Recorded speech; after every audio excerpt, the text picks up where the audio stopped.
What's up, watchers? It's good to see you again. This is probably the best prepared that I have been for a stream in a little bit, and I, literally in the last maybe 5 seconds of the starting soon screen, watched, two different things happen. First off, I watched as all of a sudden my camera started glitching out and my model started just teleporting across the screen, so that was fun. And then at the same time, I looked down at my Windows bar, and I just watched Steins Gate 0 close itself. For no reason. So, I did my best. I actually had the game open, like, 10 minutes before the stream started this time. And then the game said, no!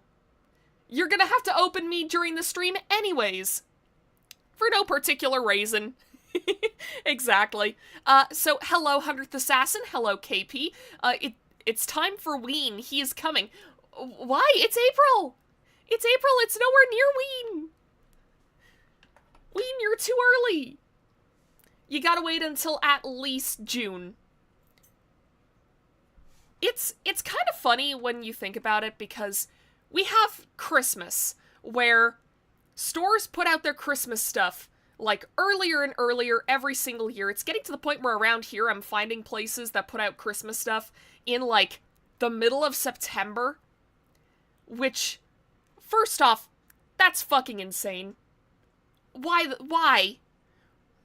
If Christmas can start in Labor Day, then Halloween can start in April. Yeah, exactly, like that's what I was getting to. It's like, Christmas has, depending on where you live, at least, like, 2 holidays that can kind of block it from the rest of the year, and yet we keep pushing it earlier. Halloween has no such restrictions. Like, what the fuck holiday comes before Halloween? It really is just Easter. So technically speaking, the only holdout that you have to do for Halloween is to wait for Easter to be over. After that, it's fair game. Also, streaming is easy. You just wake up and press a button. The rest is optional. Screen check, mic check, game downloaded check. Oh god. I definitely did do a collab stream at one point where I had forgotten to download the game. I forget what one that was. I think that may have been the collab that I did with Vernon and Val, like, way back in my first year of streaming. The one where we played Payday 2. I think I forgot to download the game until, like, 15 minutes before that stream started, so I had to wait, like, half an hour during the stream for the fucking game to download. I forgot about that until now! But, anyways, I am gonna give a very brief update, because, some exciting things have been happening. In my personal life, I have gotten through my first 3 months of my new job. I'm staying on board, baby. They can't get rid of me just yet. I'm so happy. That's 30 minutes sooner than some streamers. I guess. I'm doing better than some people, but even so, it still kind of fucking sucked. I'm a lot more careful about that nowadays, though. Also, speaking of collabs, I was a part of one yesterday with VTuber buddy Alistair. It was his birthday yesterday, and I did repost on Blue Sky the link to that stream, so if you want to catch the VOD, I was part of the Jackbox block that was between 3 and 6, if I remember correctly. It was a ton of fun. How's the traveling for your job? It's been good. It's been good. Honestly, the driving in my job is kind of the best part of it. I mean, I like the stuff in the lab as well. I think that's very interesting. And also, it's given me so much time to listen to fucking Five Nights at Freddy's fan theories. I don't know why that's the rabbit hole I've been falling down lately, but it is. I've been listening to so many FNAF theories. I kind of love Five Nights at Freddy's because the story sucks.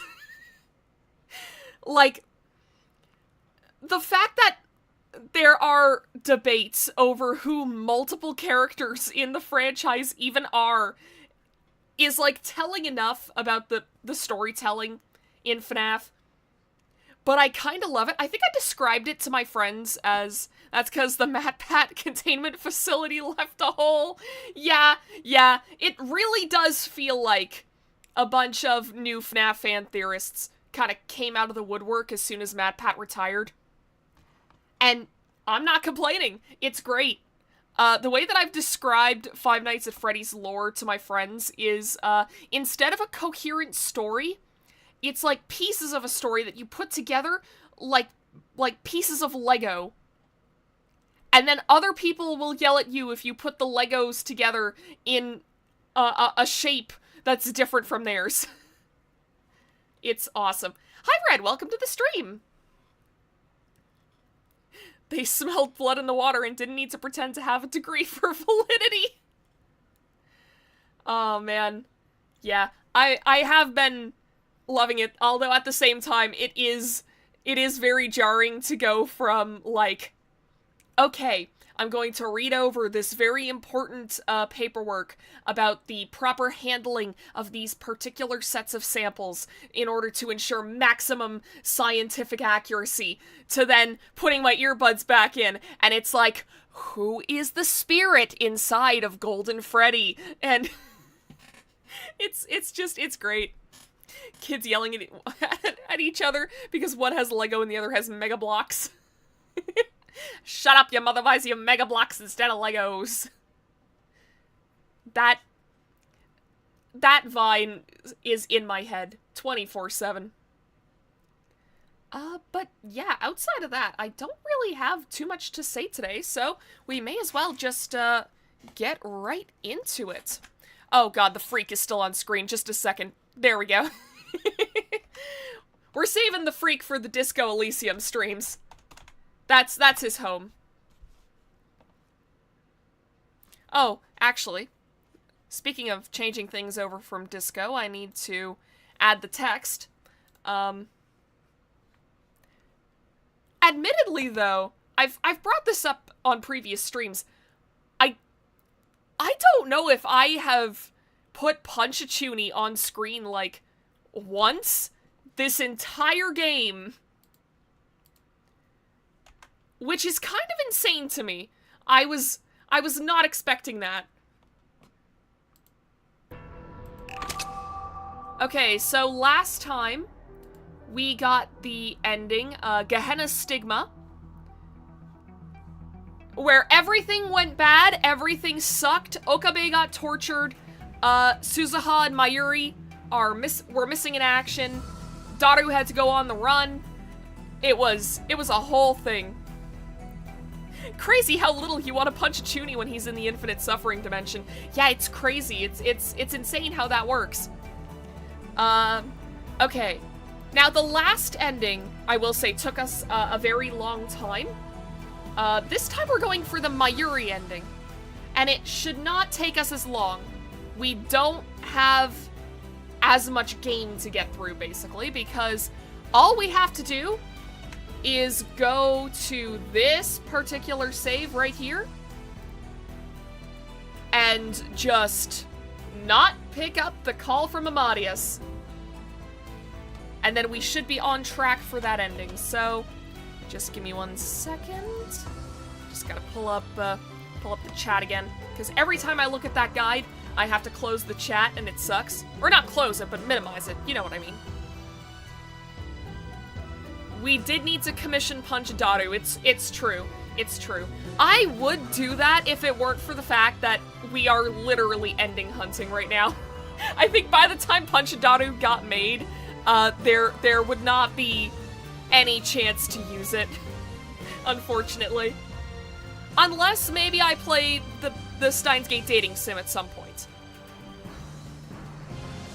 Because I'm sure there would be Punch Daru moments in there too. Alright, but anyways, without any further ado, let's get into this. Oh, actually, I do have one thing that I want to say about work, before we get too deep into this. And it's just that I kind of picked the best time to stop doing Wednesday streams because last Wednesday was so fucking busy at work. I would have just had to cancel anyways. Like, I had no energy for streaming, so yeah, things are gonna have to continue on just Sunday streams for the foreseeable future. I'll see if maybe I do get, like, some amount of downtime in the summer, but I'm not counting on it. Anyways, let's actually start now. Enough rambling from me. It's from Kurisu. Maho looked troubled. I didn't want Kurisu hearing this either. I didn't know what to do. And oh, wait a second, wait a second. Wait a second. Oh, this ending is gonna go bad. Also, crazy how far we've come from Nitro Plus sending streamers to jail for streaming Steins Gate. Yeah, admittedly, that's the thing holding me back from streaming the dating sim, because didn't a guy get sent to jail for playing it on stream? But then again, it's like, I don't know, maybe I'd be safe. I'm a very small streamer, so I don't know if I would get enough attention to receive any kind of, like, legal troubles. But yeah, also, this is gonna go really bad because I just remembered, the reason Amadeus was calling us was to tell us that some shady guys had showed up and were coming into the building. So, we might be fucked. Technically, he was also doing other things on his stream, like uploading entire animes with ad revenue turned on. Oh boy. Yeah, I could see getting into some legal trouble for that. And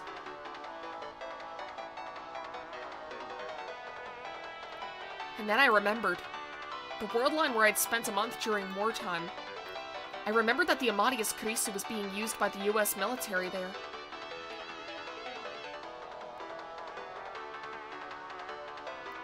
I still didn't know what that meant. They also DMCA'd another VTuber for streaming after their company already got permission. Damn. Yeah, it seems like it's almost entirely random. If you end up in jail because of this game, we'll send out a printout of crab to the cell. Thank you. I appreciate that. A little guy to keep me company while I'm serving my sentence. I stared at my phone screen. Should I answer it? Or should I talk to Daru first? でもびっくりしたよな。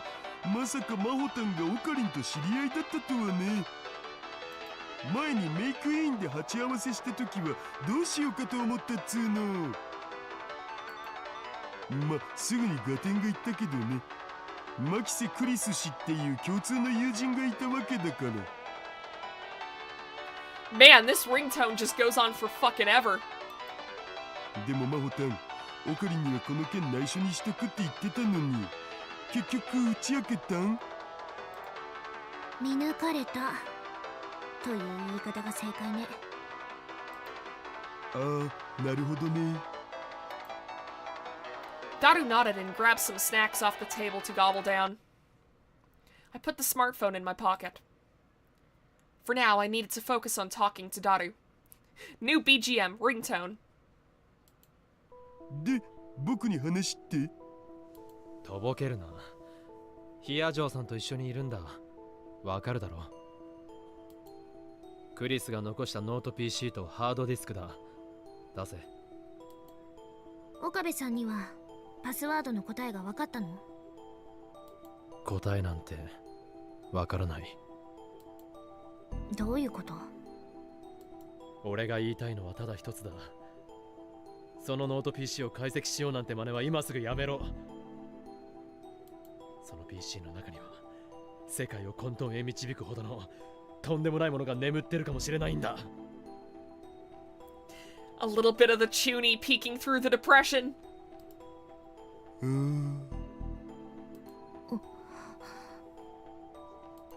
おい、聞いてるのか？中二病つ。あなたってそういう人だったのね。違う、こっちは大真面目なんだ。法院巨魔とかそういうんじゃなくて。中二病オツ。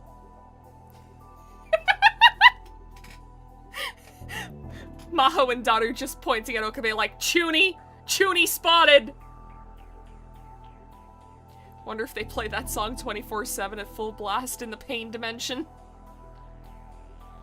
I feel like any song played 24/7 at full blast is just hell. Like, it doesn't even matter what song it is.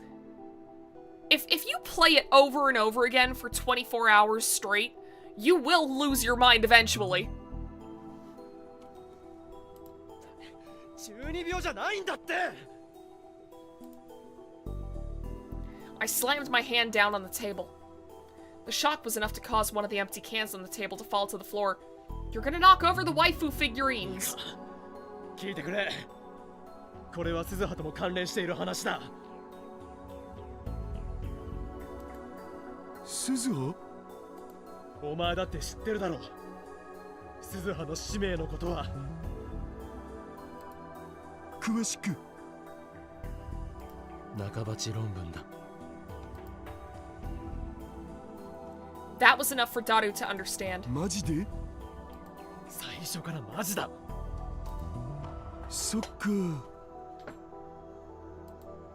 ま、大体そんなところじゃないかって予想はしてたけど。Daru didn't say another word. He opened a locked, fire-resistant case that was sitting on one of the racks. There was a laptop and a hard drive hidden within. それが。Yep, that's it. The laptop was a deep red Japanese model with a 12-inch LCD screen. The hard drive was American, from a brand known for equipping its drives with a shock-resistant rubber case. The laptop and hard drive that Kurisu left behind. 確認だが、結局セキュリティは破れなかったんだよな。まあ、僕たちの作ったソフトの前にはどんなハッカーもお手上げっつうことで。もうこれ以上解析はするな。一応依頼料をもらってるわけだが。He looked apologetically towards Maho. She was glaring at me. さっきも聞いたけど、あなたたちはクリスの事件について一体何を隠しているの？真実を知ろうとすることが必ずしも正しいとは限らない。それはあなたの考えよ。判断すべき情報も提示してくれないなんて。危険なんだよ。君だってこの間襲われたんだ。それは分かってるはずだろ。私はナイトの後ろに隠れているだけの臆病者になりたくないわ。科学者として真実にたどり着く努力をやめたくないのよ。たとえそこにどんな危険が潜んでいるとしてもね。分からずやだな。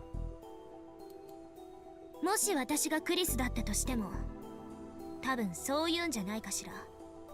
違う？ She's got you there, bud. I was startled. Maho was right.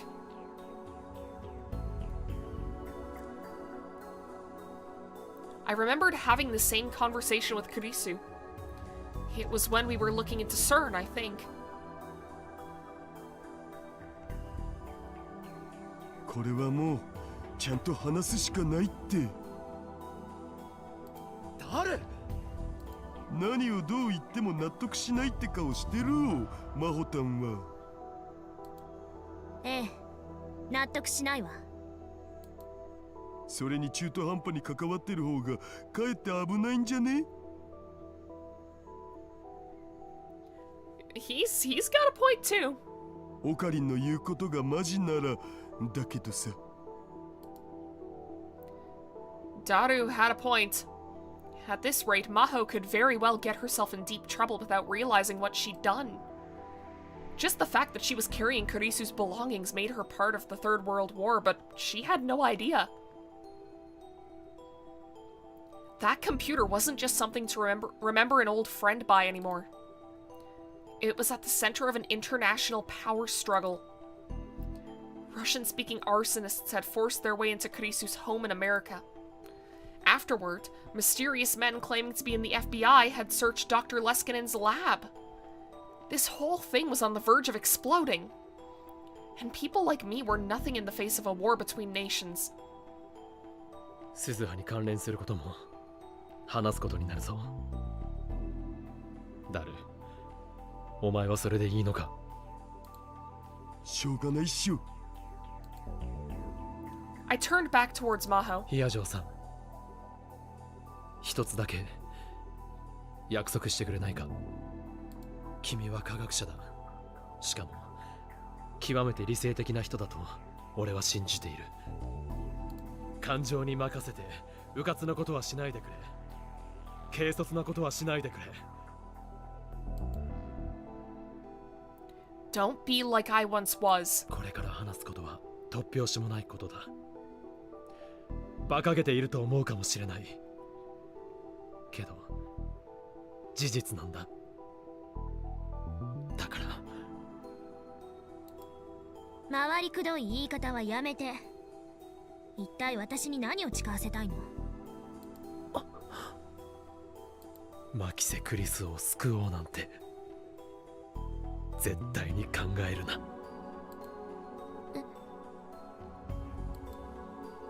Her mouth hung open, like she didn't understand what she'd just heard. クリスを救う？それが約束できないのなら話すつもりはない。どうする？救える可能性があるということ？そう思えるかもしれないが、実際には可能性はゼロだということだ。さっきも言ったでしょ。判断すべき情報も与えられていないのだから安易に回答は出せない。教えて、すべてを。I took a deep breath and began to tell her the story. I told her about the time machine, about Suzuha, and about the Third World War, and about the relationship between Kurisu and Dr. Nakabachi, and that what was supposedly Nakabachi's theory was actually based off of Kurisu's writings. I told her that the original copy of Kurisu's work might be hidden on her laptop or hard drive, and I told her that Russia and America might be fighting over it. As for how Kurisu died, I decided to skip that. Probably for the best.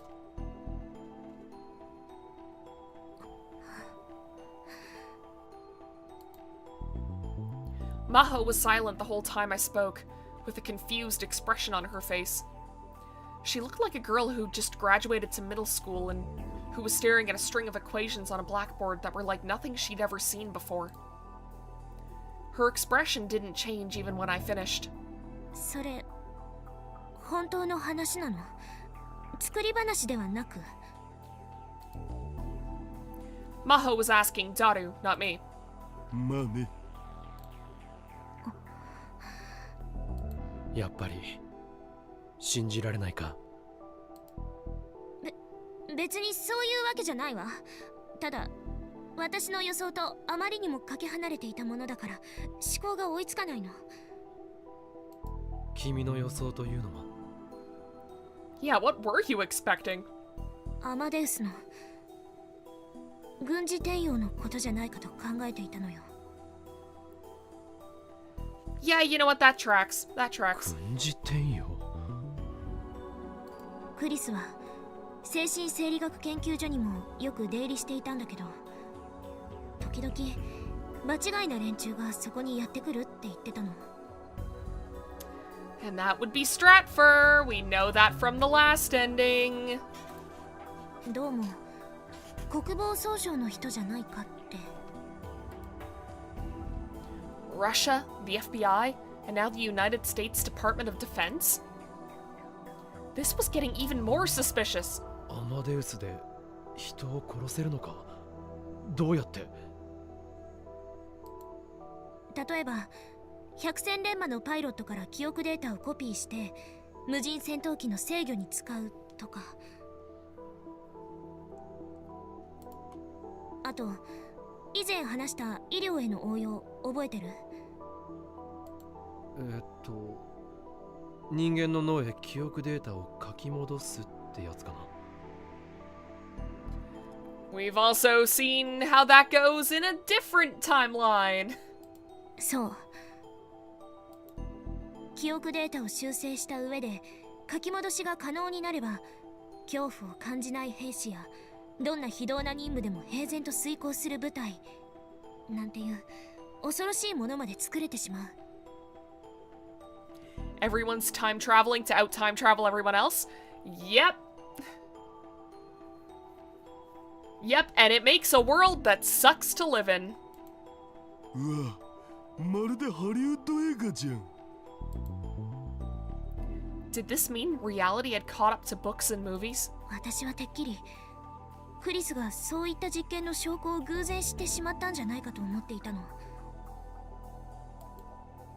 だからクリスは狙われたと。ええ。Maho picked up the laptop. I mean, it's not really that much of a stretch to reach that conclusion. I mean, hell, if this wasn't, like, a sequel to a previous game, that does sound like a plot that they could have gone with. Where it's like, oh hey, this brilliant, like, prodigy of a scientist who was only, like, 18 or 19 or whatever the fuck age Kurisu was in Steins Gate 1, ends up realizing that this program that she's a part of is, like, gonna get, like, used by the military for evil, and then she ends up getting killed because of it, and we have to, like, unravel the circumstances. It's like, I could see that being the plot of an entirely different game. Maho picked up the laptop. Imagine if they made a Steins Gate 3 where Okabe had to carry over knowledge from other endings. I mean, that would just be Zero Escape.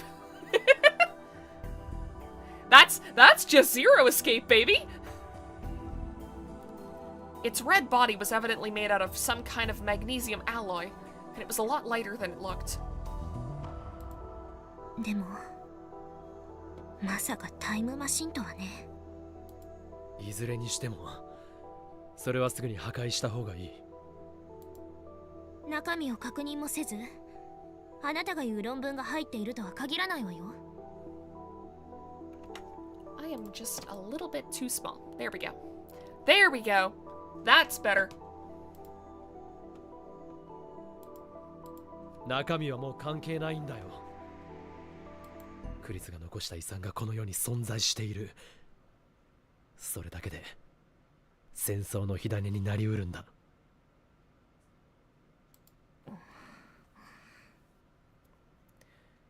The music stopped. Is this where it starts getting bad again? She still didn't seem satisfied. でもこれはクリスが生きていたという証。クリスが残した意志なのよ。それをあっさり葬り去るなんて。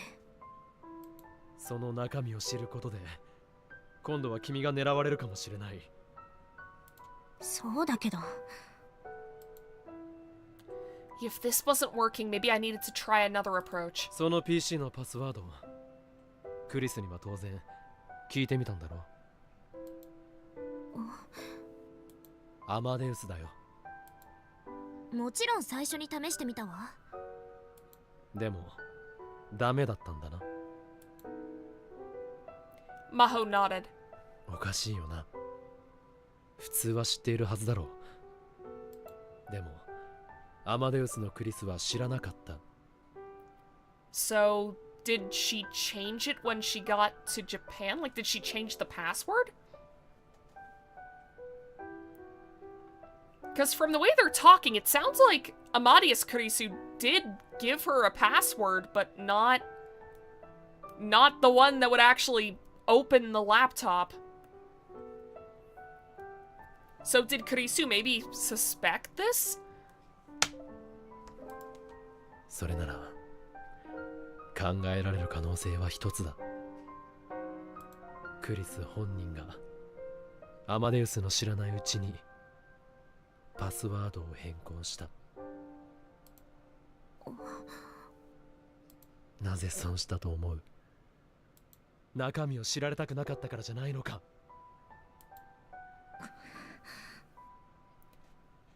Yep, exactly, exactly. She knew that something was fishy and went, nope, nope. You fuckers aren't getting this information if you're gonna sell it to the military. 死者の墓を暴くような真似はやめよう。な。暴くなんてそんな言い方。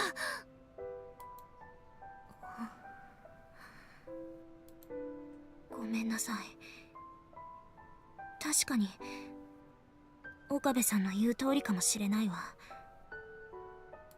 私クリスにこだわりすぎているのかもしれない。I mean, it's understandable. She was your friend, but these are not normal circumstances. 君がクリスのことをとても大切に思っていることはよくわかるよ。だがこればかりは手を出さない方がいい。パンドラの箱どころか地獄の釜の蓋になりかねない。中二病オツいちいち茶化すな。Maho hugged the laptop tight to her chest inside. 了解したわ、岡部さん。今起こっている事態そのものは理解した。まだ頭の整理はついてないけどね。このノート PC は破棄しましょう。I mean, do we have a hammer? Could we do it now? Could we just destroy it now? Because I get the sneaking suspicion that if you bring it out of here, you're not going to get the chance to destroy it. ありがとう。I was so glad she understood. やっぱり大した人だ君は。何が？普通こんな話は花から否定するか否定しないまでも全て疑ってかかるかどっちかだろう。買いかぶりすぎよ。いつもの私だったら否定どころか聞く耳すら持っていないわ。科学者っていうのはね、本来どんな些細な可能性であっても否定すべきではないんだけれど、得てして自分の主義主張や常識に固執する傾向にあるから。じゃあ今回はなぜ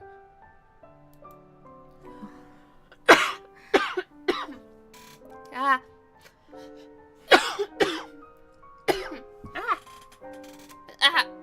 Sorry. Swallowed water wrong way. No. Ah. There we go. There we go. Oh, that sucks. I swear to God. I was telling a coworker about this last week, but I never swallow water the wrong way when I'm alone. It's only when I'm in front of other people. It's only when I'm around other people. And it's like I'm like hacking and coughing and people are like, "Oh, are you all right? Are you okay? Are you choking?" And it's like I'm trying to tell them that I'm fine and I just swallowed water the wrong way, but I can't stop coughing and it sucks. It sucks. And meanwhile, while I'm alone, no issues, no problems, no coughing whatsoever. So dumb. そこにマキセ・クリスが関わっているからよ。Maho's smile was bitter. タイムトラベル理論？タイムリープマシン？冗談じゃないわ。そんなもの存在してたまるものですか。でもね、クリスならやりかねない。いつだって私の常識を破壊し尽くしてきたのはあの子なんだから。そうか。I really like the relationship between Maho and Kurisu. I think it's really, really interesting. Especially because at this point, like, it's like we're seeing the effects that Kurisu left on Maho. It's a really interesting way to kind of tie a new character into a cast that we already know.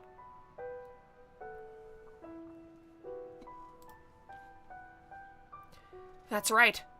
Her Amadeus login ID was Salieri. I almost said that, but I stopped myself. It seemed to me like that ID held some kind of gloomy meaning to her as a scientist. で、依頼料はどうするん？実はマホタンにもらった分さ、今月末発売のエロゲー予約で使っちゃったんだよね。Of course you did. お前、最低だな。そのための裏バイトなんだっつうの。いいわ。お金を返してだなんて言いません。もともとダメ元で頼んだのだし。Damn. 言っとくけど、あと3日あればパスワード突き止めて解析完了してたから、これはガチ。Okay, our first tip of the day was totes serious. Slang means seriously or really. Okay, thanks, game. そういうことにしておくわ。Maho smiled and turned back to me. ちなみに、一応証拠は見せてほしいんだけれど。証拠？どこかに置いてあるんでしょ？そのタイムマシン。それと、鈴葉さんに一度話を聞きたいわ。それはどうだろうな。Daru had agreed to it, but still, I told Maho about the time machine without asking Suzuha. We'd just gotten into a fight, and I really didn't want to bring this up with her. Oh, right, this is after Suzuha held us at gunpoint! False, that note mentioned nothing about my goats. But even showing Maho the time machine would mean I'd need to get Suzuha's permission. And that made it difficult. ダル。鈴葉に話を通すのはお前から。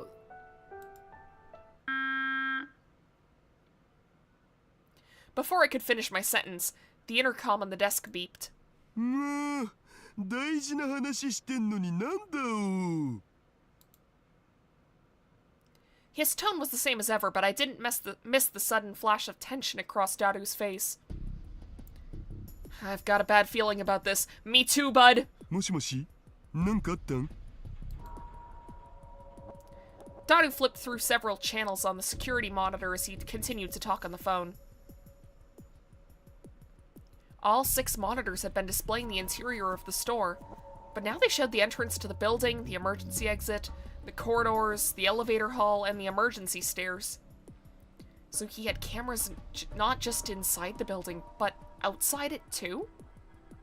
But this was no time to be impressed. The images were covered in white, snowy static, but I could see strange figures on the screens. なんだこいつら。 The entrance to the building, the 1st floor elevator hall, the 7th floor elevator hall, the 7th floor emergency stairs, and in front of the cosplay shop.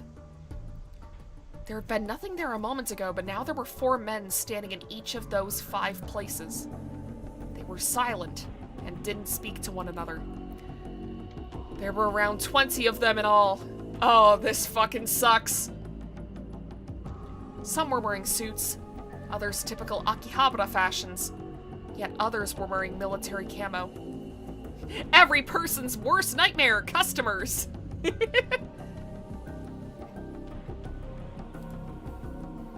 Individually, none of them would really stand out in Akihabara.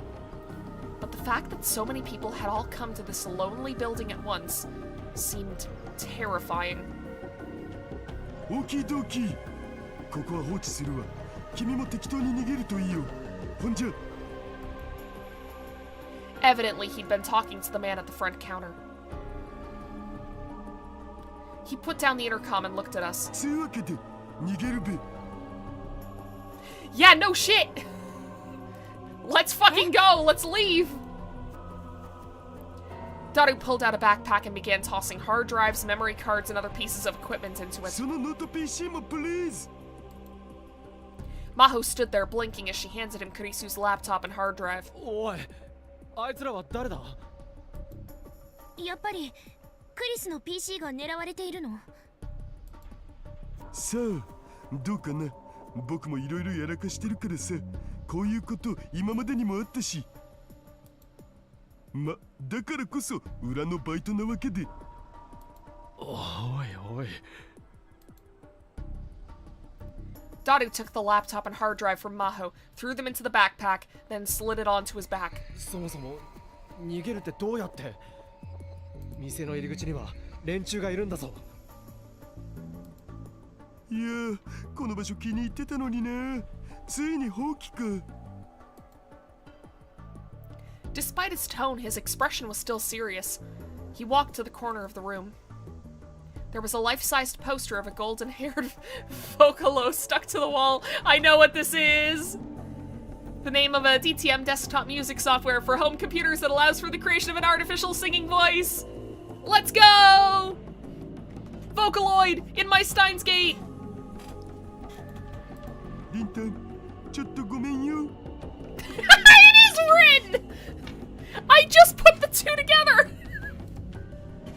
Daru carefully took the poster off the wall, making sure not to damage it. Is now the time for that, Daru? There was a glass door hidden behind it, which led out to a concrete veranda. こっちだお。Wait, that was how he was going to escape? But this was the 7th floor, right? There wasn't time to worry about it. Daru went out to the veranda without bothering to wait for us. I pushed Maho forward and urged her to go ahead of me. The veranda was filled with junk, just like the inside. The floor was covered with, old PCs and monitors, as well as old arcade games that were clearly broken. There was barely any place to stand. But that meant that as long as you ducked down a little, there was probably no way you could be seen from outside. Maybe he'd set this up deliberately so he could use it in case of an emergency. From there, we escaped like we were in a spy movie. We removed the board that connected this veranda to the next one, moved down to the room at the edge of the building, then used the emergency ladder to get to the 2nd floor. It was an empty space that Daru rented with some of his acquaintances. We were able to use the bathroom to escape to an unused room in the next building. My blood ran cold when Daru got a call that the men in front of the cosplay shop had broken in. From there, we planned to escape from the next building's emergency exit. The emergency exit there led out to a different alleyway than the one we'd originally come in, so, in theory, they shouldn't have been able to find us. But we were naive. The narrow alleyway between the buildings was dark and deserted. They were waiting for us there, as if they'd known exactly where we were going. We were caught off guard, and before we could run, one of them grabbed Maho. And then there was no way for us to resist. They grabbed Daru and me, twisted our arms behind our backs, and slammed us to the ground. But it wasn't the group who'd attacked us in the building. They were all wearing full face masks, motorcycle suits, and leather jackets. One of them, the girl holding down Maho, was clearly a woman. There was only one woman I knew who'd attack us while dressed like that.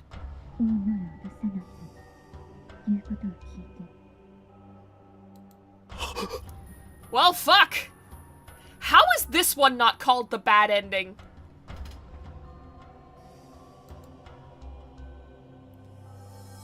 I was right.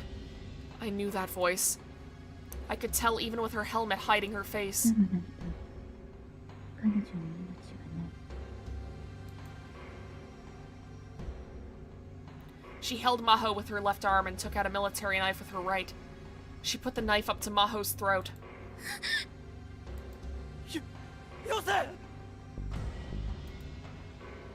The horrible memories came flooding back to me. Whether it had happened in a different world line or not, the merciless voice that had taken Mayuri from me was right here. Wait, no. This is... Wait. Wait, no! No, it's not Moeka. We know that it's... It's fucking Kagari. Wait. I gritted my teeth so hard it hurt and glared at the woman in the motorcycle suit.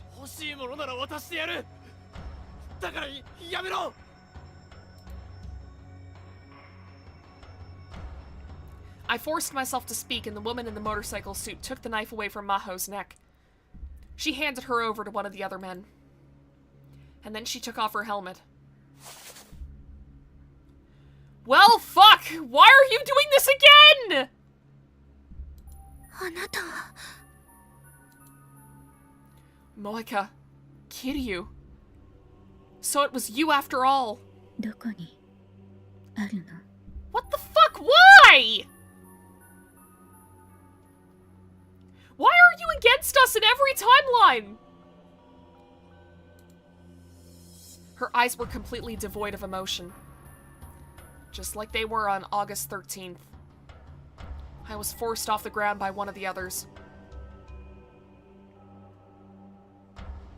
But my arm was still twisted upwards.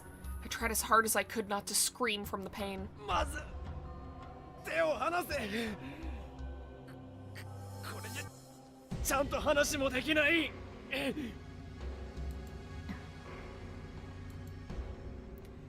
Moeka slightly nodded to the other men.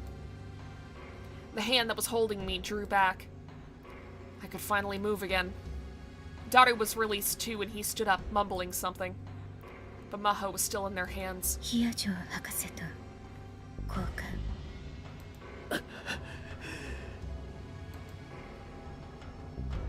誰リュックを貸せ。あ、うん。 Daru was about to take off his backpack. ダメよ私ダメヒアジョさん、おとなしくしててくれ。そいつは本当に君を殺す。脅しじゃない。Yeah. Okabe would know. 自分の論文のために君が死んで、それでクリスが喜ぶのか。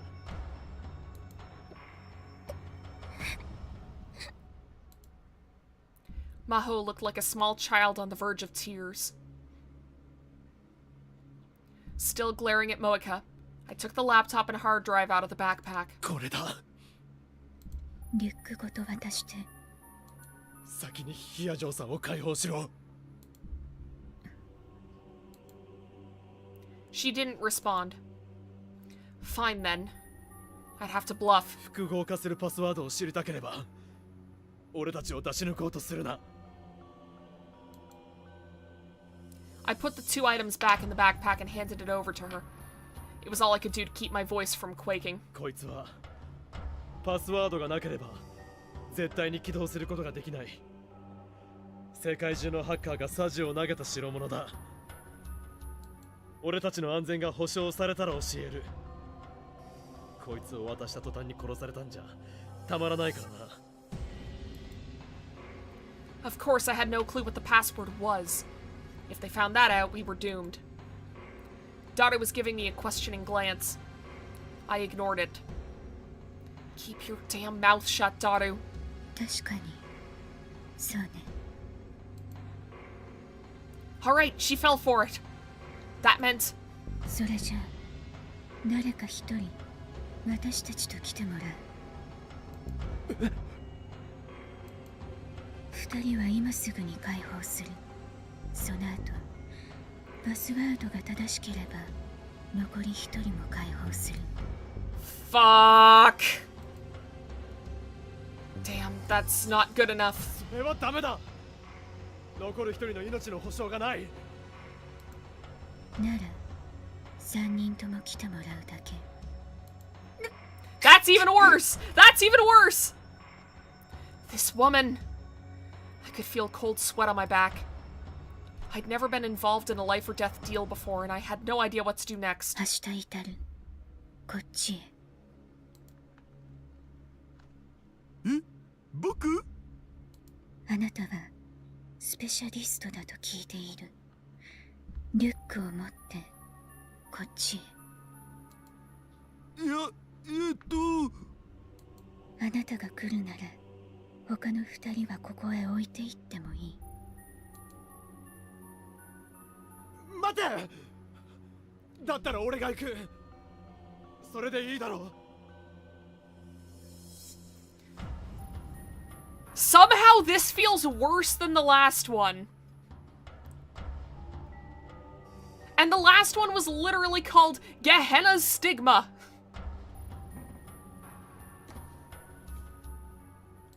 あなたのことは上から何も聞かされていない。パスワードを知っているかどうかもわからない。 Damn, she saw through me. Moeka put the knife back to Maho's neck. 明日至る。早く来て。そういうセリフはもっとエロいシチュの時にお願いしたいわけだが。Daru! Now's not the time! Fucking focus, man! Daru was joking, but his whole body was shaking. What do I do? They were going to kill Daru. I thought as fast and as hard as I could, but nothing came to me. In this world line, Daru was going to live until 2036 and complete the time machine. That much was clear from Suzuha's testimony. If the world lines were going to converge, even if Moeka took Daru here, he wouldn't be killed. Right? No, but that didn't mean I could leave him here. One of the men with Moeka was looking at his watch. She noticed it too. They might have felt they were taking too much time with a kidnapping done in broad daylight. I hoped that somebody might wander by, but there was no counting on that stroke of luck. I needed to solve this myself instead of relying on others. 誰か殺してみせればいい？ I felt a cold knife pressed hard against my corroded artery. おかりん！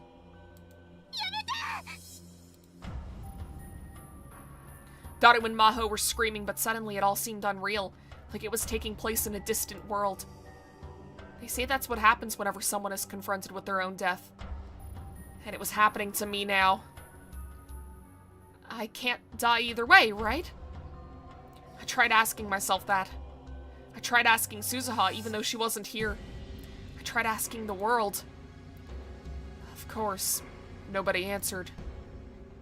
The fact that I might not die didn't mean I could do something stupid here.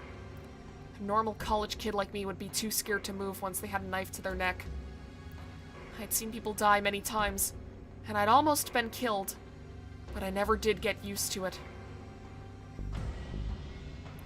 Thoughts of Kurisu's blood came back into my mind, and I almost suffered a flashback. My body shook, and it was all I could do to keep from collapsing to the ground. Was there nothing else I could do? Just when I was about to give up, a black van pulled up and braked hard at one end of the alley, blocking us in. The sliding door opened and out poured men carrying assault rifles. Well, shit! Okay, we have two problems now. They were all wearing gray military uniforms and face masks. Their eyes were the eyes of trained soldiers. From their huge frames and the color of their skin, it was clear that they weren't Japanese. I immediately realized that this was all real. It wasn't cosplay or anything like that. Those guns were real, and a battle was about to begin. My experience with the August 13th attack and the war zone I lived in until only a few days ago came back to me. It didn't matter who was friend or foe. Moeka moved the instant I spoke. She saw the attackers and jumped into the shadow of a nearby building. The other rounders spread out too. They let go of Maho, who was standing up confused in the middle of the alley. Maho, stop! The man who was holding me was the only one who reacted a bit too slowly. Oh, fuck. There was a sharp noise and a bullet went through the helmet of the rounder who was holding a knife to my throat. As he went down, I went down with him and I hit the ground hard. Alright, let's move, people. Let's fucking move. The impact made me let go of Daru's backpack. Fuck!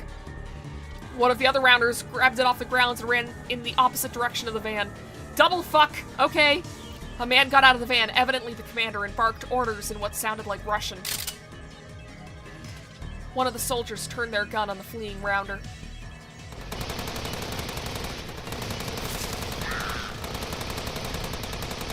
Her body flew up off the ground as both she and the backpack were torn open. The contents of the backpack fell to the ground, scattering across the asphalt. The laptop and hard drive were hit with more gunfire than possibly could have been necessary. Kurisu's laptop and hard disk were turned to unrecognizable scrap in just a few seconds. I crawled behind a light pole without even bothering to look. It really all happened in an instant. I looked around and the Russian soldiers were running towards us. Moika and her rounders had vanished at some point, leaving only the two bodies.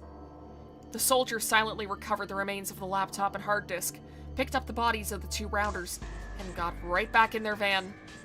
They didn't even pause to look at us. There were only a couple of minutes between the time when they arrived and when they left. All that were left were little fragments lying on the ground. The blood from two bodies.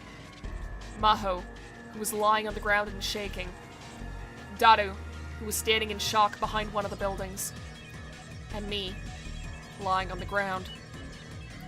My heart had been pounding the whole time. I only felt the pain in my neck after it was all over. Evidently the knife had cut me a little when I'd fallen. Holy shit, alright! A while later, we finally heard the sirens of a police car. And it was only then I remembered I was in Akihabara, Japan. The Third World War may have started long ago, and we just didn't know it. I realized that in the face of a war between nations, we truly were powerless. Yeesh, alright.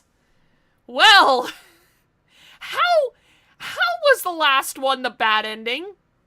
And then this one is just called the Mayuri ending?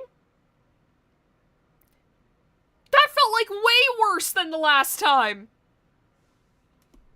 Good God. Alright. Well, I wasn't expecting Moika to be fucking us over again, but, surprise! Akihabara was in an uproar. There were lots of helicopters in the sky that probably belonged to the media. We escaped to the lab, making sure that no one was following us. It hadn't been that long since we were attacked at the hotel. If the cops found us at the scene of another crime like that, they'd be suspicious for sure. So we ran before the police arrived. Suzuha wasn't at the lab. Maybe she'd sensed what was going on outside and went to check on the time machine. We held our breath and waited. It felt like if we let anyone know we were here, more scary people would burst down the door and charge in. Do we need a Moika's at it again counter too? Oh man, we might. Although this is kind of the first thing she's done since... I mean, didn't she help out in the first ending we got? Like, I think I remember her being one of the people that helped us take down Dr. Reyes. But even then, like, she has not contributed to the story very much, so it's like... Oh, fuck. I just realized... You know how I mentioned Zero Escape before? They are kind of doing a K thing with that. Like, if you've played Virtue's Last Reward, you know what I'm talking about. But basically, in that game, there is a character who's in, like, basically, like, a full-body, like... suit of armor, And specifically who's in the armor changes depending on what timeline you're in and what ending you're trying to get. They're doing that with the motorcycle suit, I just realized, because in pretty much every other timeline it's been Kagari. That's why I was confused before whenever Okabe was like, oh, I recognize the voice, because I was like, wait, I don't think he's met Kagari this timeline. What the fuck is he talking about? To be fair, it has also been a while since I've heard Moeka's voice, so that doesn't help. But yeah, it's very, very interesting. It's like, I wonder if there were any of the times before this where it's like, the person in the motorcycle suit was Moeka instead of Kagari. Because I think the first time she shows up, she doesn't say anything, right? I don't know. It's been like a year and a half, or to like 2 years since I went through that part of the game, so I could just be having a brain fart. 橋田さん、ここタオルって置いてある。洗面所にあるを。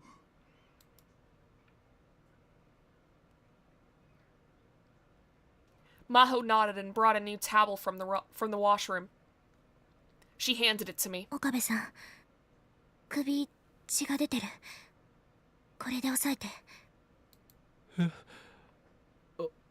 あありがとう。 My neck was wet with blood. Fortunately, it wasn't a deep wound, so it wasn't long before it stopped. Only a year since you last scrutinized minor details. No excuse for not having perfect memory of it. Exactly. Like, what kind of VTuber am I if I don't remember, like, the minute details of, from a stream that was done in, like, the summer of 2023.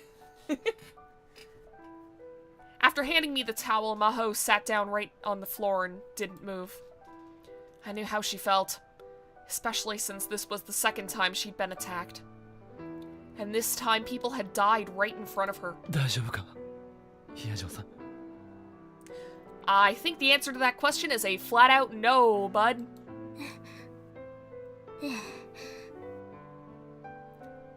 Lying. This is not the face of someone who's okay. She nodded, hesitantly, but her face was deathly pale. And I realized that she'd been clutching her left hand into a fist this whole time, and there was blood coming out of it. 怪我したのか、見せて。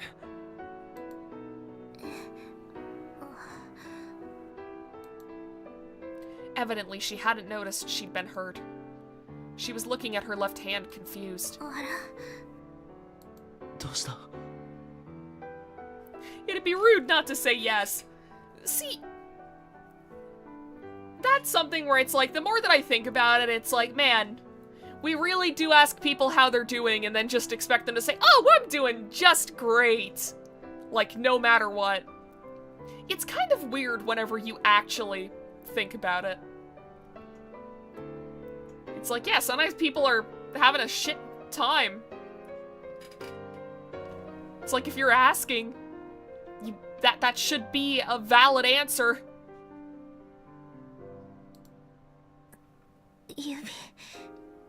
指開かない。 Uh-oh. 変ね。 Uh-oh. Maho had been holding some small fragments in her left hand. Her hand had frozen around it and wouldn't move. Soon it started to shake. I grabbed her hand and forced open her fingers one by one. Whatever it was, she'd been clutching it so tightly that she'd cut off the blood flow to her fingers. They were very cold. Holy shit. When I finally forced her hand open, the thing she was holding fell to the floor. What was it? I picked it up. Oh. Oh. It was a red piece of magnesium alloy. It was a piece of Kurisu's laptop. She must have grabbed it off the ground when she was running away. Oh, Kabe, you know it takes less muscles to smile than it does to bawl in traumatic grief. He would know this. If she held something so sharp tightly for so long, of course she was going to bleed.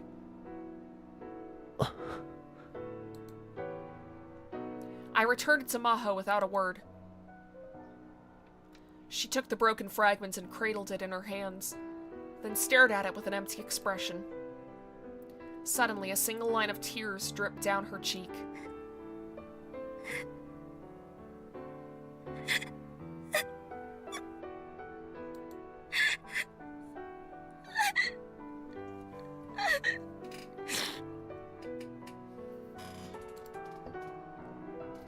After that, it didn't stop. She continued to sob.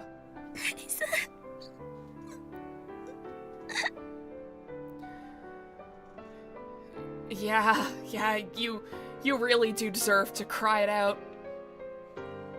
Like, that's a lot to go through. Because also, that attack on her hotel, that was like, what, 2 days before this? I don't remember off the top of my head, but it's like, yeah, Maho's had a fucked up week. What did Okabe just say about bawling?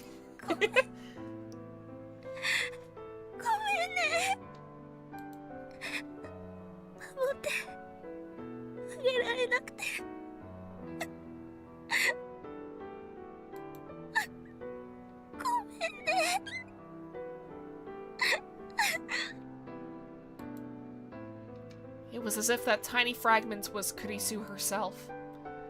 She held it to her chest and kept crying. ヒアジョーさん、きっとクリスは安心したと思う。君が無事でよかったって。だから君が謝ることなんてない。謝らなくてもいいんだ。Yeah. The situation is just completely fucked. Maho and her favorite VTuber graduated.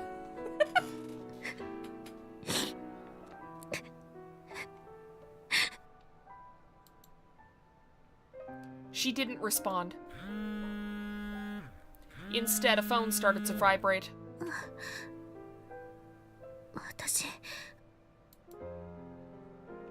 Maho took out her cell phone and looked at the message she received. Oh god. どうした？荒らされたって。オフィスと、あとホテルの部屋、教授と私のひどいことになってるって。Man. What a time to get that news, too. そうか。As if Maho hasn't been through enough today. Whether it was the Rounders, the Russians, or whoever had first surrounded the cosplay shop, they must have been after Kurisu's laptop and hard drive. あの PC、バックアップは存在しないんだよな。それならこれでよかったんだ。クリスの残したものが何十億もの人を殺す道具として使われることはなくなったんだから。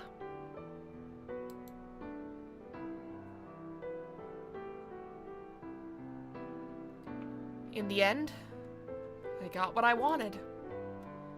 The data was destroyed before anyone got their hands on it. There was so little left that I was sure there would be no way to restore it. Yeah, it's kind of hard to go back from there being a bullet in the fucking hard drive. You know, fair point. Yeah, like, were they just being careless? Or was that the point? That would be very, very interesting if there was, like, one part of this, like, power struggle that are just like, nah, this isn't worth it. We're just gonna destroy everything about the time machine. This way, nobody will have it. And no one will fight over it, which, you know, knowing what we know about how the Third World War goes in this universe, it's like, actually, that's the sane response. That's the good response. 今のところタイムマシン開発競争じゃん。ロシアがリードしてるんだ。 Oh, I see. Wait a second. Yeah. ロシアからすればノート PC を手に入れられればそれでよし。だが他の連中に奪われるぐらいなら壊してしまった方がマシって考えてたんじゃないか。 Hard to believe anybody struggling for power would be that rational. That too. Yeah, that makes more sense than what I said. They probably wanted to avoid a protracted gunfight with the Rounders in broad daylight in Japan. The cold way they made their decisions made me shiver. They really were professional soldiers. An amateur couldn't do that. で、これからどうする？できればここにはいたくない。 Russia might not know about this place, but Moika might. If the Rounders were on the move, then Tenyoji downstairs might be involved too. 日が暮れたら移動しよう。 It would have been great if Suzuha had come back, but I couldn't get in touch with her. Did she bail? Did she just take the time machine and go? Yeah, you need a nice hot bath after today. Jesus Christ. Maho was sinking into a warm bathtub. She could finally feel blood flowing through her body again. The heat melted the tension away from her muscles. Her injured hand hurt a little, but it wasn't unbearable. She felt like she'd come back to life. Once the sun had set, Maho and Rintaro had gone to Ferris, the cat-eared maid at Mei Queen Yan Square, for help. Ferris's home was at the top of a high-rise condo building in prime Akihabara real estate. From a security perspective, it was superior to the future gadget lab in every way imaginable. Ferris welcomed the two of them, offering them food and a place to sleep. And now she'd even offered them a bath. Maho was a little worried about Itaru Hashida. He'd insisted on staying to wait for his younger sister Suzuha, and remained alone at the future gadget lab. More than an hour had passed since then. Had Rintaro heard anything? And even if they'd moved, that didn't mean this place was safe. The group from this afternoon could attack at any time. She couldn't help but feel nervous. I mean, yeah, anybody would in that situation. And that made her feel terrified and vulnerable as she sat naked in the bath. She got out of the bathtub and hurried to the changing room to wipe herself down. She tried to put on the change of underwear Ferris had given her. Uh-oh. Okay. I may have to do a little bit of censoring. No, wait. Fuck, okay. That's... Okay, you know what? There we go! There! That's a fix. Sure. And her hands started to shake. Then her knees buckled and she fell to the ground. 極度の緊張とそこからの急激な緩和で一時的にひどい筋弛感が起こってる。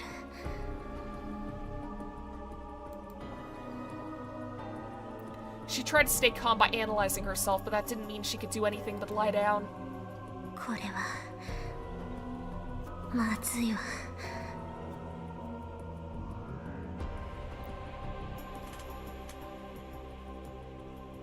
Of course there would be fan service after the worst trauma. Alarm bells were going off in her head. She'd just about given up, knowing that it would pass with time when Ferris popped her head in.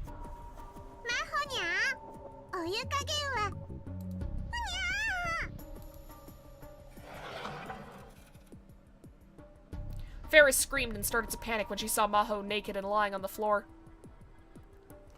That image is more offensive than any nudity I could imagine. Okay, I think it's done now, so I can remove that.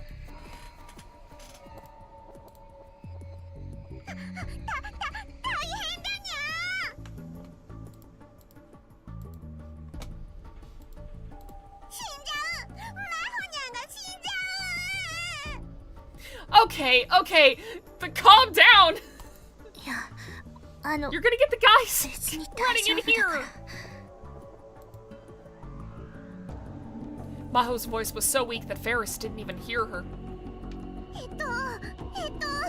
とにかくベッドに連れてかなくちゃ。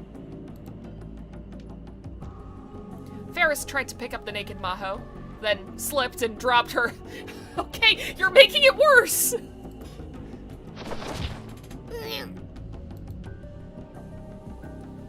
Maho hit the back of her head on the floor. Well, now you're giving her a concussion! No! She saw little stars dancing across her field of vision.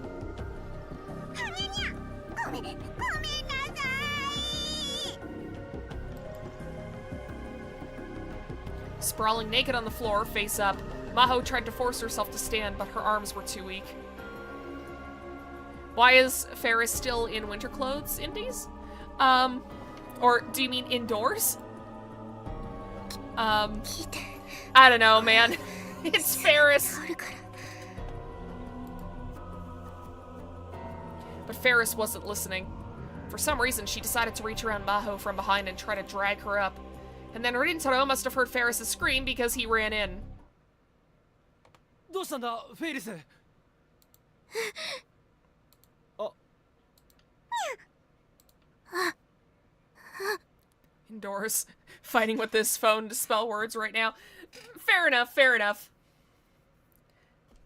I think Ferris just wears whatever she wants because it's cute, and I mean, to be honest, I can relate. Wearing full Lolita coordinates in summer does sometimes feel like wearing winter clothes indoors. Like, just in general.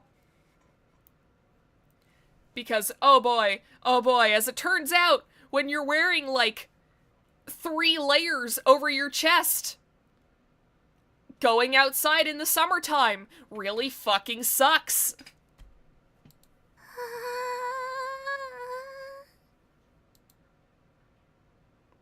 She wanted to scream, but all that came out was a tiny whimper. Petticoats is suffering. The petticoats aren't the issue.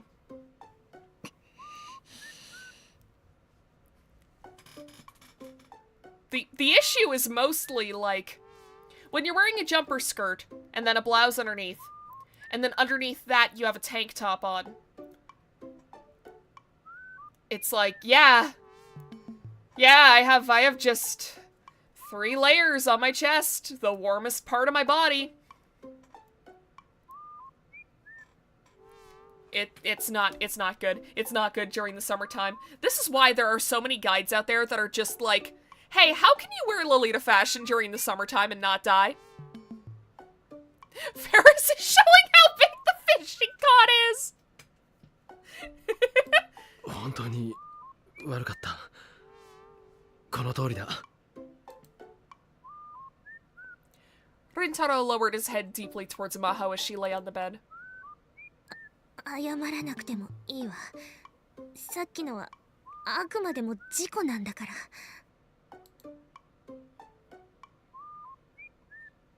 Okay, we just saw it!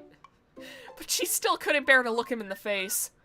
Just remembering the despair and embarrassment she'd felt when he saw her naked body made her want to bury her head in a pillow and flail her legs back and forth. To make matters worse, she still hadn't been able to stand up after all that, and Rintaro had been forced to carry her to the bed. She'd never been touched by a boy before, and so it was only today that she realized how rugged male arms were. Being carried was extremely uncomfortable to the point where she'd squirmed around and almost slipped out of his arms. So she'd had no choice but to curl herself into a ball and let Rintaro do whatever he wanted with her, which made her feel really strange. And now she couldn't even bear to look at his face. Okay, there are times for you to come to realizations about yourself, but now is not it.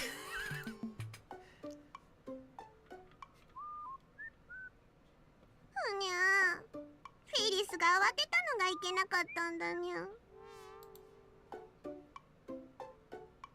This is some awful phrasing. Say something else. This really is a say something else kind of scene. Ferris was sitting next to Rintaro, feet under her knees, with her shoulders slumped. いいのよ。むしろ驚かせてしまってごめんなさい。体は平気なのか？病院に行かなくても。To be fair, this all would have been avoided if Ferris hadn't just opened the fucking bathroom door when she knew Maho was taking a bath. 強い緊張が続いていたからその反動が来ただけ。もう少し休めば回復すると思う。心配かけてしまったわね。みっともないわ。みっともないもんか。今日みたいなことに巻き込まれれば誰だって怖い。具合だって悪くもなる。あなたでも怖い？ I mean, yeah, I'm assuming he feels like shit today too. ああ。そう。今夜はもう休むといいにゃ。事件のこととかこれからどうするかとか難しい話は元気になってから考えるといいにゃ。 The biggest question is if they've wrapped Maho snug like a tiny burrito. I hope so. I love the idea of Maho just being in a blanket burrito at this point. そうね。ええ、そうするわ。ありがとう。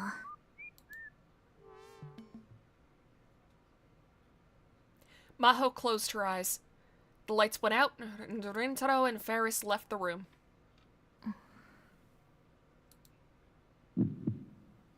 She lay on the bed and tried not to think about anything.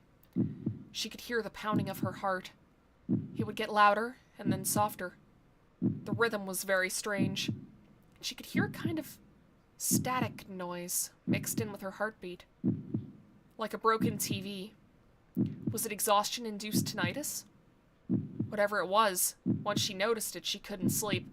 Oh, God. Oh, is the programming taking over?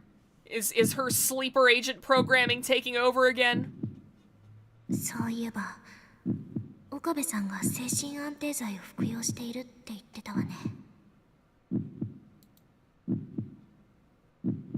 She wasn't supposed to do this, but if she looked at their ingredients, she could tell what medications had what effect. Should she take a look and have him lend her some? If that wasn't possible, she could at least get some over-the-counter antihistamines to use as a sleep aid. She turned over. 大声を出さないで言うことを聞いて。 Well, fuck! 命はない。 God damn it! Okay! Suddenly, she heard a voice break through the unpleasant noise. She gulped and leapt out of bed. Terror-stricken, Maho tried to crawl to the door, but her legs wouldn't move like she wanted to. She couldn't stand up. The voice in her ears followed her wherever she went. It was like a wild animal toying with its prey. All of the hairs on her body were standing up on end.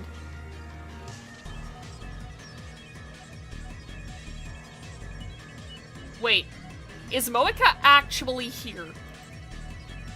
Her jaw was chattering so hard she bit her tongue. She desperately crawled across the carpet and towards the door. 一人殺してみせればいい。やめて。やだ。やだ。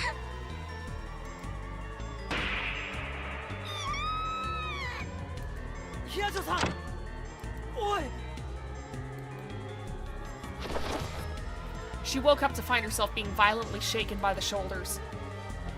Okay, so it was just a flashback. All right. She looked around the room, panting. She was in bed, and Rintaro was looking down at her.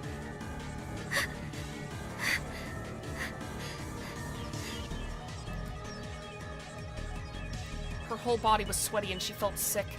There was a burning sensation deep in her stomach. どうした？誰かがここに。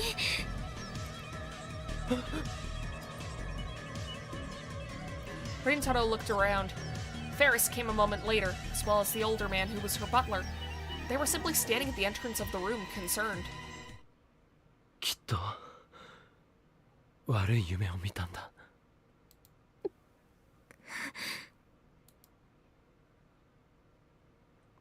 The antique clock on the shelf said that at some point it had gotten past 1 a.m. She must have slept for hours without realizing it. そうね、夢 Hmm. だったみたい。 Can we look around for a little bit first? Can we, like, you know, check the closet, check under the bed, check any other hiding spots there might be, just in case, just to be safe? Because the fact that we're accepting that it was just a dream so quickly makes me think that maybe it wasn't.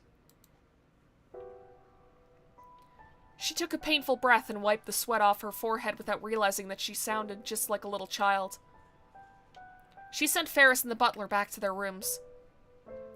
Rintaro brought her a towel from the washroom.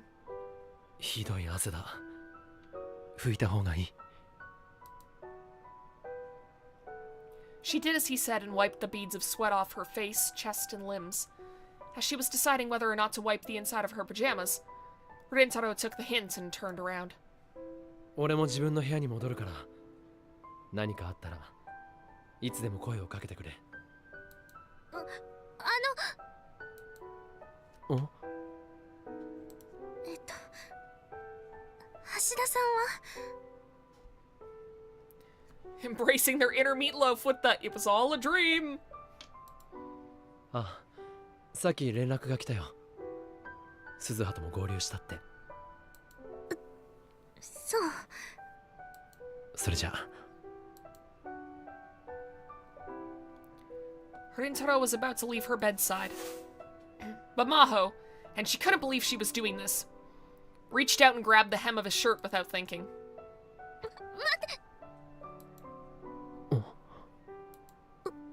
お願い、少しだけでいいからここにいて。ひやちょうさん。一人にしないで。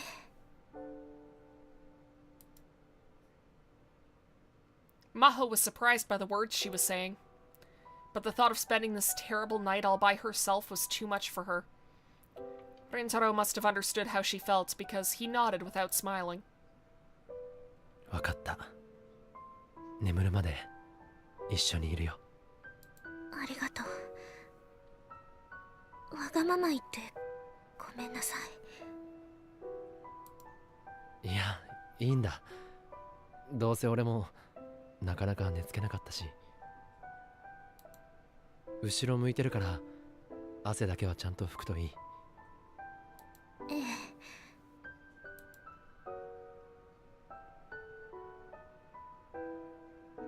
While Rintaro stared at the door, she took off her pajamas and wiped off the thick layer of sweat that covered her entire body. She tried to put her pajamas on again, but they were too drenched for her to want to wear them. She had no choice but to dive back under the covers in nothing but her underwear, and bring the comforter way above her chest. もういいわ。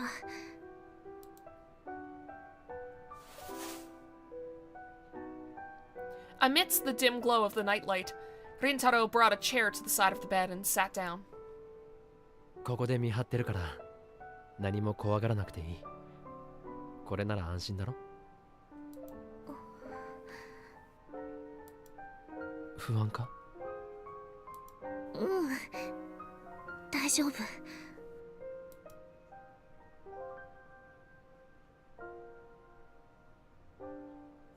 Maho's face felt hot from some feeling that she didn't understand.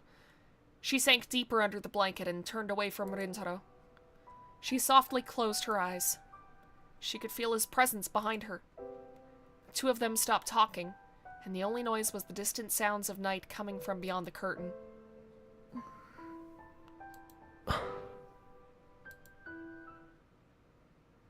How long did they spend like that? Just as she was about to fall into a light sleep, she heard a soft voice in her ears. ひやじょうさん、まだ起きてるか？ええ。 She felt herself waking up again.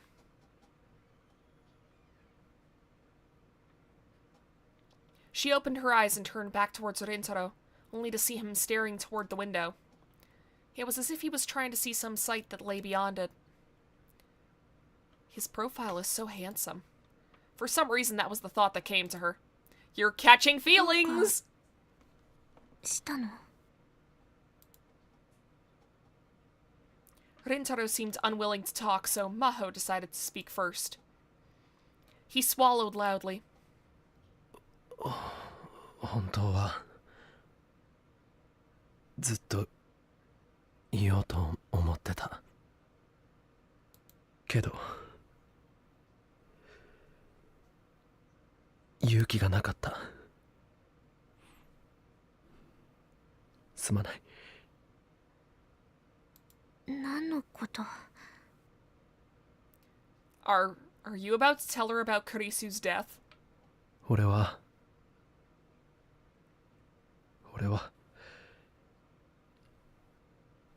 一つだけ。一つだけ？君に重大なことを隠している。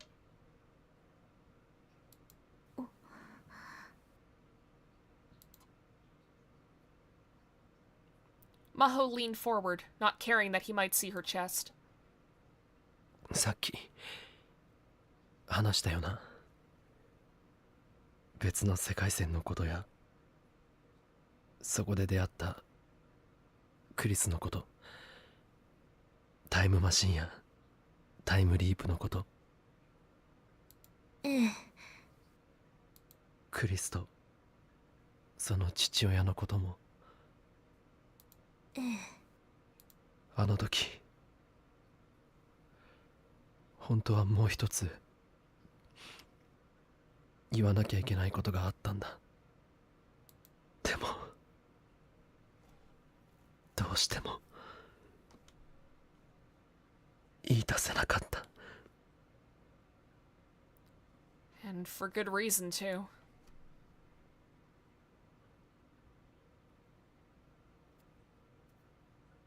I get she's shaking up, but she's getting back into bed, no shower or nothing.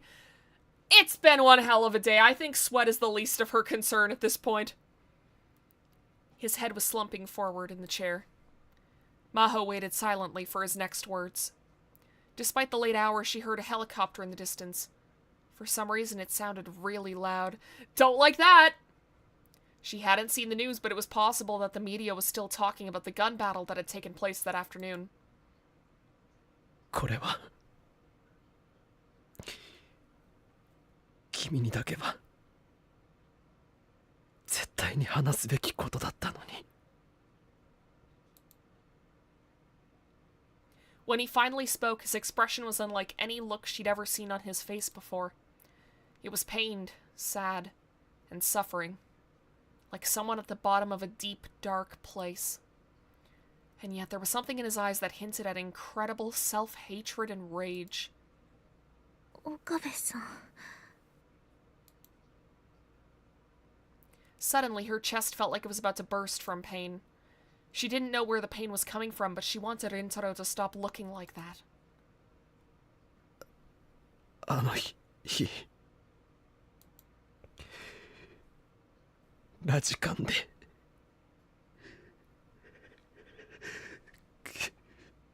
クリスを。 His hands were forming some kind of shape, like he was holding an invisible knife. クリスを殺したのは。もういいわ。 She screamed, unable to take it anymore. She rolled out of bed, forgetting how she was dressed, and covered Rintaro's hands with her own. It was just sweat? I thought it was something else for some reason. Nah, no, it was just sweat. Yeah, because basically she had a nightmare. She had a night terror. いいの、もういい。それ以上言わなくていいから。私はあなたを信じているわ。だから話さなくていい。いつかその時が来たら嫌でも聞かせてもらうことになると思う。でもそれは今じゃない。その時が来るまでは口をつぐんでおきなさい。 She strengthened her grip and forced him to let go of the invisible knife.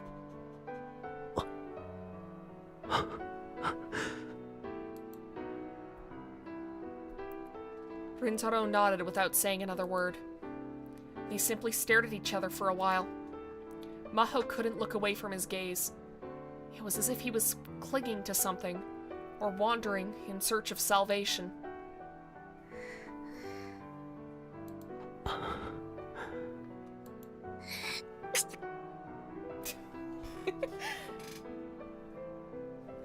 Hell of a way to break the tension. She sneezed. 風邪ひくぞ。 And it was only then that she realized that she was holding Rintaro's hands while wearing next to nothing. Rintaro looked a little embarrassed. ごめんなさい。 She quickly jumped back in the blankets. She curled up into a ball and tore at her hair, screaming inside of her mind. She'd let a boy see her naked not once, but twice. Finally found the Karisu image I've been looking for almost a decade. Hell yeah! 私今度こそもう寝るわ。邪魔して悪かった。邪魔だなんて思ってないわよ。でもさっきの話はこの場限りにしていい？いい？あ、ありがとう、ヒヤジョさん。お礼なんて言われる筋合いはないわ。それじゃあおやすみなさい。 Okabe has a weird side profile if you stare at him for long enough. He's very pointy. おやすみ。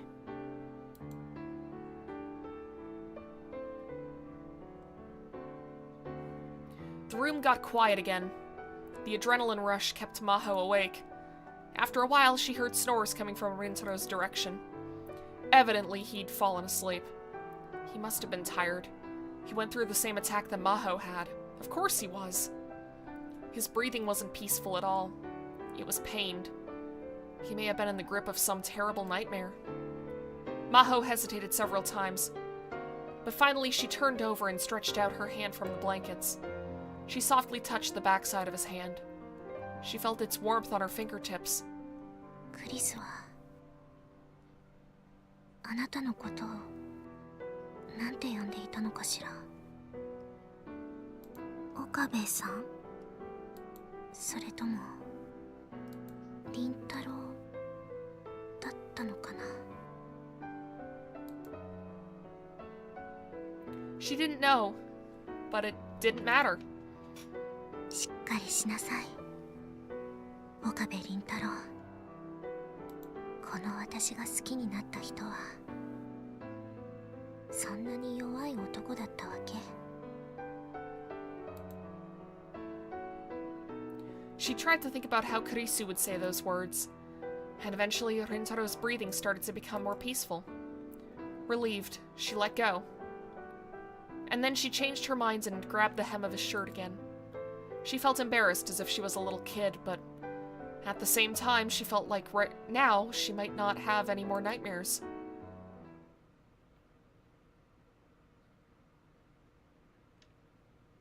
That night, for the first time in a very long while, she dreamed of a smiling Kurisu.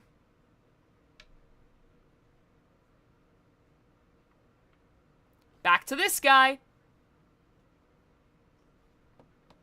Maho and I stayed at Ferris's house for several days after that.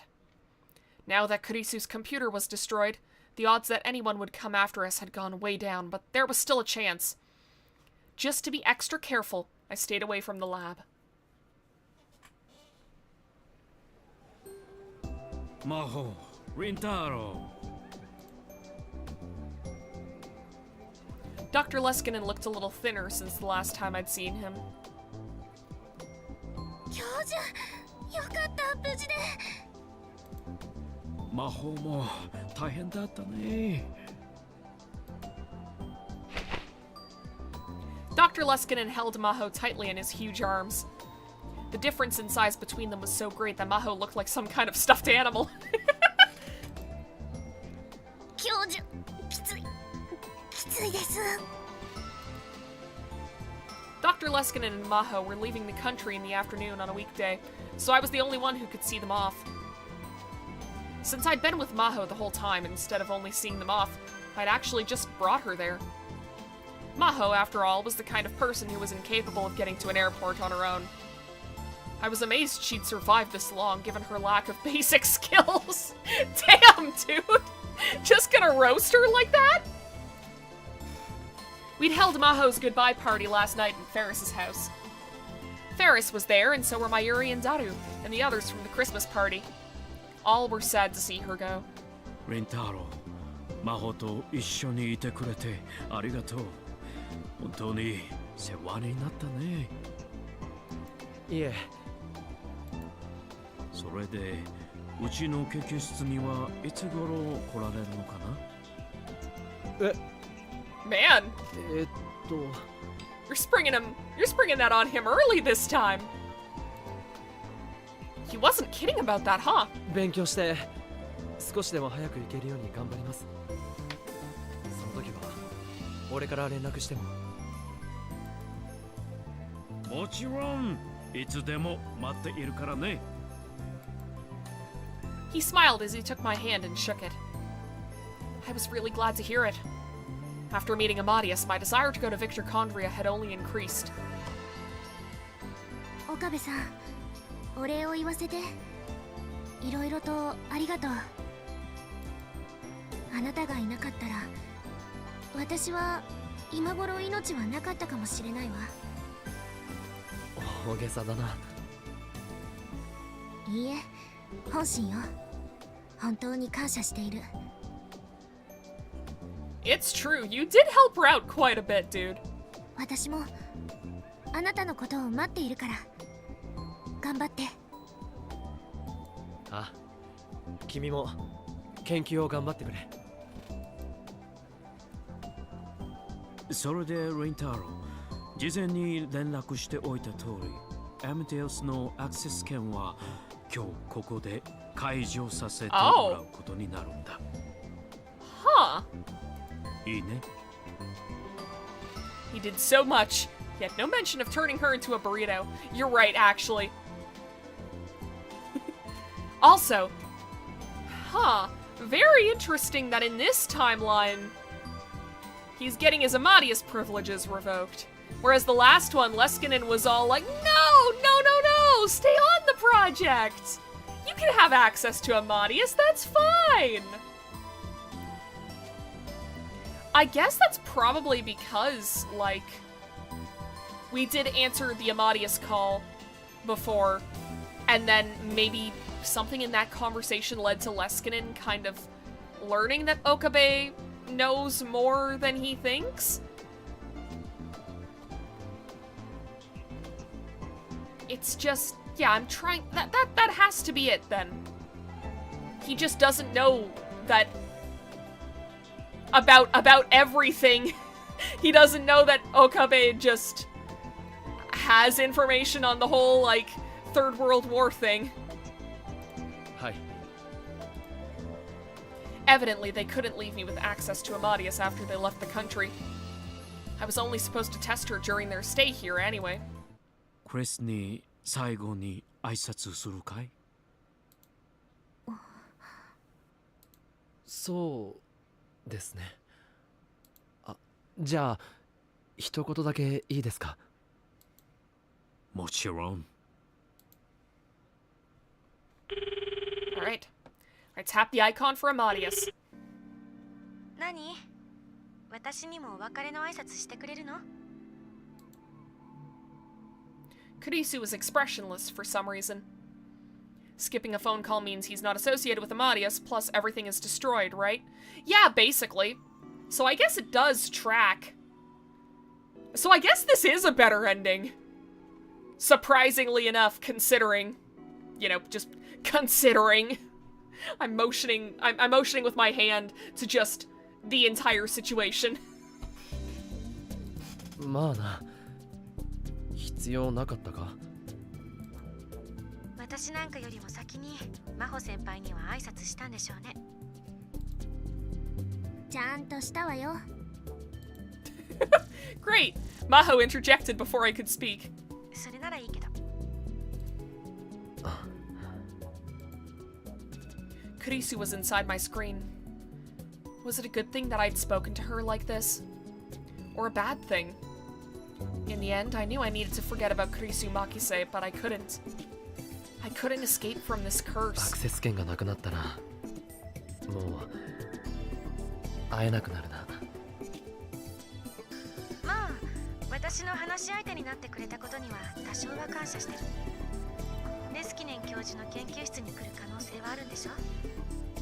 一応再会する時まであんたのことは覚えておいてあげる。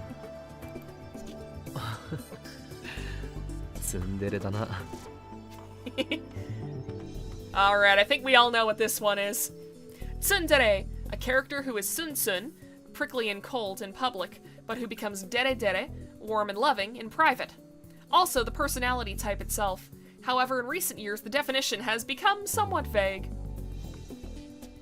Hey, want to twist the knife with your dead first loved one last time? Yeah, exactly.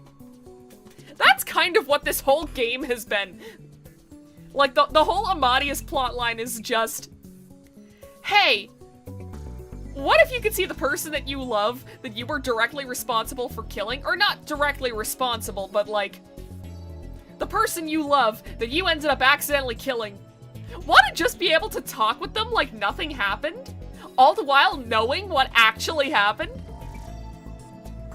Always the tsundere, never the yamdere. Just really love sweet potatoes. Yamdere.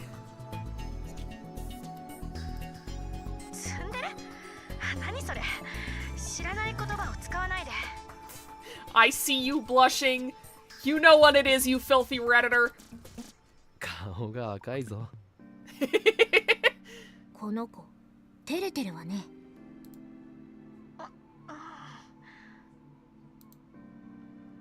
クリスはシャイだね。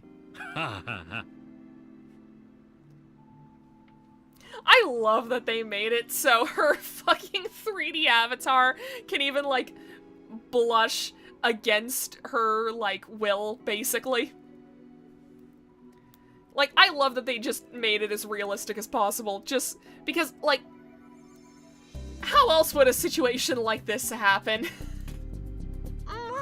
教授まで。元気でというのはちょっと違うな。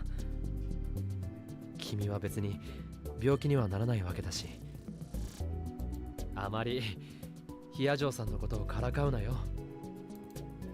はいはい、言われなくても分かってるわよ。それならいいんだ。あんたがいつかそんな風に寂しそうに笑うんじゃなくて。An entire company really spent millions to bully a single nerd.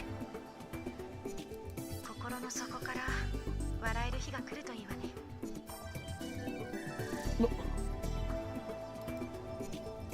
I guess even an AI could see right through me. Kurisu Makise really was one hell of a woman. それじゃ。あ、Kurisu disappeared from my screen. I turned to Dr. Leskinen and nodded, deleting the Amadeus icon from my screen. アクセス権の解除は後でこちらで手続きしておくよ。テスターとして協力してくれてありがとう。貴重なデータが取れた。こちらこそありがとうございました。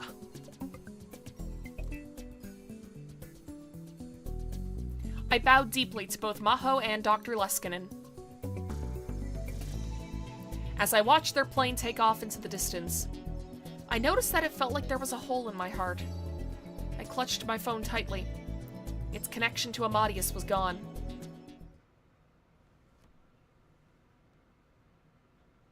Alright. Presage or recognize? Kagari? かがりちゃん、今日から私とあなたは正式な親子になるのよ。 This was when Kagari was 6. She'd been living in a facility for war orphans and getting treatment at a dedicated clinic next door. It was a completely different place than the normal hospitals, which were overflowing with casualties from the war. It was an idyllic garden, shut off from the despair of the outside world so that children could live in peace. That was where she'd met her mom. Mom, Mayuri Shina, was a Class 2 caregiver at the facility who was always very nice to her. 本当？ママがかがりの本当のママになるの？ええ、そうよ。やった！ It was impossible to express with words how happy Kagari had felt. Being Mom's real daughter meant that Kagari had become her real name. Kagari became Kagari Shina. ほら、くっつかないの。かがりちゃんは甘えん坊さんね。じゃあ、ここから出られるんだよね。ママと一緒に暮らせるんだよね。ごめんね。かがりちゃんにはもう少し治療が必要みたいなの。そういうことなんだ。Why do you get character art? あ、先生。 Kagari didn't know the doctor's name, but he was a nice old man who was always kind to her. あと半年もすれば終わるからね。それまで我慢するんだよ。半年もですか？この前のお話ではあと2週間ぐらいで大丈夫だと。それは身体的な傷の話なんだ。東京大空襲で子供が受けた心的外傷後ストレスは大人の比ではないからね。Makes sense, makes sense. It's a hell of a thing for a 6-year-old to go through. それに昨日の診断で分かったことなんだが、かがりちゃんはまだ怖い夢を見るらしい。そうなの？かがりちゃん。そんなことないもん。もう怖い夢なんて見ないよ。楽しい夢ばっかりだよ。楽しい楽しい。かがりちゃん、嘘は良くないよ。それでは治療はもっと長引いてしまう。夜中に怖い夢にうなされて起きることが未だによくあるのだと昨日話してくれたよね。まあ、 Damn. そうなの。 Poor kid. この子の脳内に空爆の記憶が恐怖として残っている証拠だろうね。きちんと Well, 治 yeah, 療 because して it お is. か It な is a ければ terrifying 後で experience. 取り返しがつかなくなる。そうですね。というわけで治療を続けてもよろしいかね、お母さん。はい。かがりちゃん、頑張って悪い病気をやっつけようね。 Mom rubbed her head. Kagari felt so at peace that she could cry. わかった。いい子だ。じゃあまた後でね、かがりちゃん。マ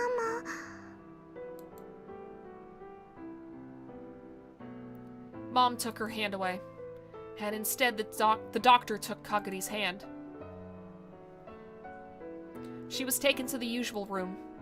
There was a white reclining chair, and next to it, some kind of mechanical system connected to a headset. Wait. Uh-oh. 聞こえるいつもの声 Oh, wait a second. ママを守るんだ。この世界を守るんだ。そのために君は生まれてきたんだよ。Oh, God. So, wait a second. I always assumed that it was, like, Stratfor in like, the past who brainwashed Kagari. It was happening at this point in the timeline? She couldn't remember when she started hearing the voice. But by the time she was 6, whenever she was worried, uncertain, or in trouble, she could hear it. It was always kind and strong, and it always cheered her up. In Kagari's childish mind, she'd started to think it might be the voice of God. Since only she could hear it, everyone else said it was just an illness. But Mom was the one person who believed in her. ママを守るんだだから治療頑張るんだ Kagari's young heart was filled with the hope that she could someday live with Mom.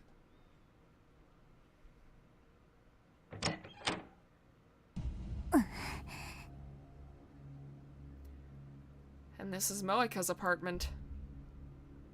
As soon as she opened the door, Kagari Shina was struck by an unpleasant wave of heat.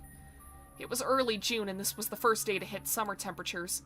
It was hot enough that just walking outside could cause you to sweat. But this small Japanese-style room had thick curtains, and the windows were closed. The room was dark and cramped, and there were so many clothes on the floor there was no place to stand. It wasn't just clothes. There were all kinds of filthy things. Bags with half-eaten snack bread still in them, half-rotted food packs, plastic convenience store bags overflowing with trash, all scattered around the floor. And the area around the half-naked girl sitting against the wall was covered in bandages and gauze, soaked with blood and pus.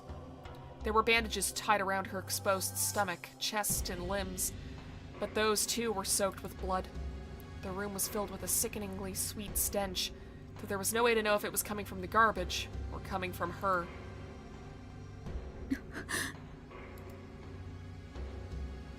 The owner of the room, Moeka Kiryu, raised her head and looked at her, eyes filled with hope. M4 まだ生きてたか When she saw Kagari, who was still wearing her shoes as she came into the room, her shoulders slumped. FB じゃない誰命の恩人に向かってひどい言い草ね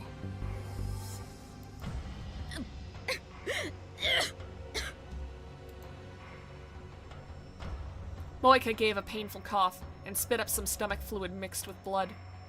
It stained her thighs and the floor.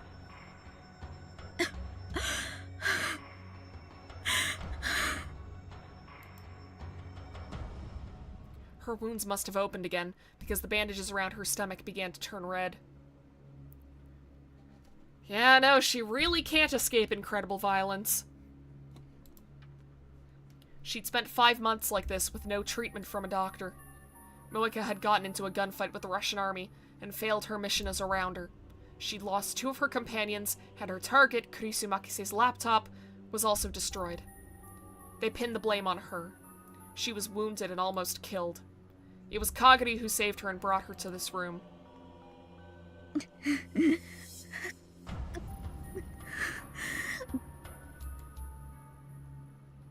But if someone with a gunshot wound went to the hospital, the police would be notified. And for that reason, she'd never gotten any real treatment. Her wounds had become infected, and even 5 months later, they still brought her incredible pain. Her terrible fever hadn't let up at all, and it wasn't rare for it to go from 39 degrees to over 40. Jesus Christ. Moeka didn't seem very interested in her wounds. She was more interested in sending messages with the phone in her hands. She must have been sending more messages to her beloved boss. In the past 5 months, she'd sent almost 1,000.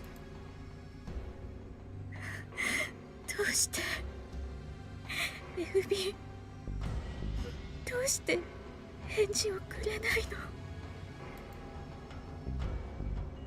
の。 FB was Moika's boss in the Rounders, a woman who always gave orders to Moika via text message. Moika worshipped her, to a degree that far exceeded what could occur with a normal employee relationship.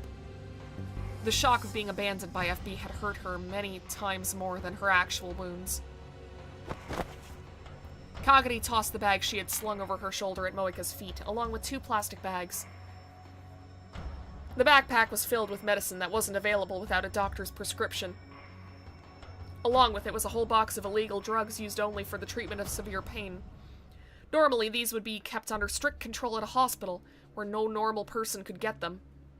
Both of the plastic bags were filled with canned goods and other things that Kagari had chosen, because they had the lowest probability of spoiling.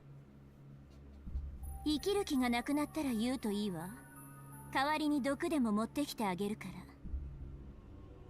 Jesus Christ, Kagari!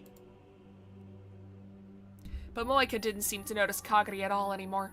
She was completely unresponsive. Kagari had gotten used to her attitude over the last 5 months. But she wasn't just going to go home today. She wordlessly reached for Moika's cell phone.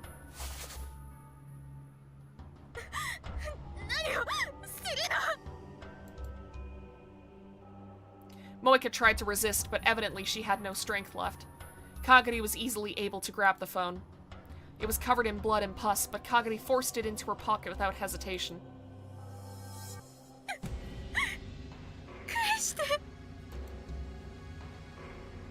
Moika started crawling towards her.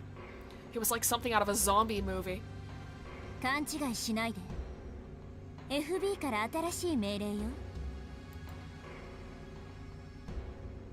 Moika froze. FB の命令。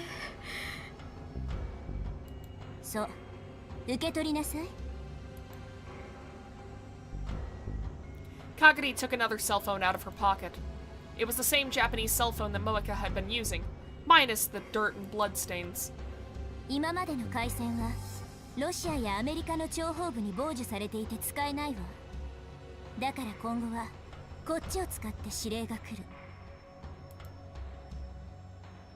Moika reached a trembling hand out towards the phone. And in an instant, she snatched it away and clutched it to her chest like it was her own child. FB はこの携帯ならメールをくれるの？ Surprised no one's bringing up how FB is basically Jesus Christ. I mean, we know who FB is from the last game. Also, hi Anizaga, welcome to the stream. But I mean, we know who FB is. That's Tenyoji. That's Mr. Braun.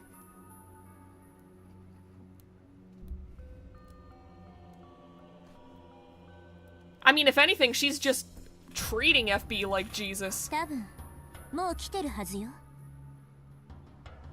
Don't think we can go back to that stream the other night. Fair.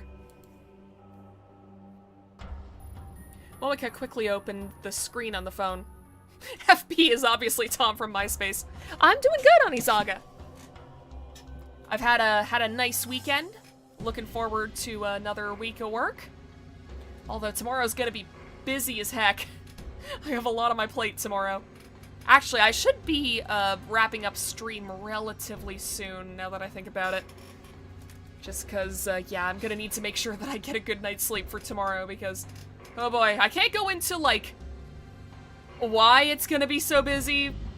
Both, like, mostly just for, like, confidentiality reasons, but, like, yeah, I'm gonna need all the rest that I can get. FB turned into Meta Mark Zuckerberg if given the right world line. If he develops Facebook from just being FB itself. Fair, fair, yeah. I did see a thing online after playing the first game that was like, yeah, it's almost like basically comparing Moika's obsession with FB on like social media and like how people gravitate towards it for like validation essentially. And it's like, I don't know if that was intentional because this game did come out in, like, 2011. Like, social media was not very much a thing back then, so I don't know if that was, like, if that was an intentional parallel or what, but... Moeka quickly opened the screen on the phone. When she saw the words on the screen, tears started to flow down her face. M4 私の可愛い娘大変だったわね私もとても心を痛めています失敗したことは残念だったけれど It sure does. Life sure does imitate art sometimes. 生きていてくれて本当によかった早く傷を治して私からの次のメールを待っていてね Now, tech companies clearly saw the Torment Nexus from Steins Gate and said, "We've recreated the Torment Nexus from the hit series. Don't create the Torment Nexus." Man. Also, good God, this feels so goddamn slimy. Oh. 今度こそ任務を完全に遂行し私の信頼を取り戻して We're just gonna love bomb the mentally ill woman back into doing our bidding. あなたのことを心から信じていますからね私の大切な大切な娘 FB より They used the phrase "my beloved daughter" twice. They really were landed on thick.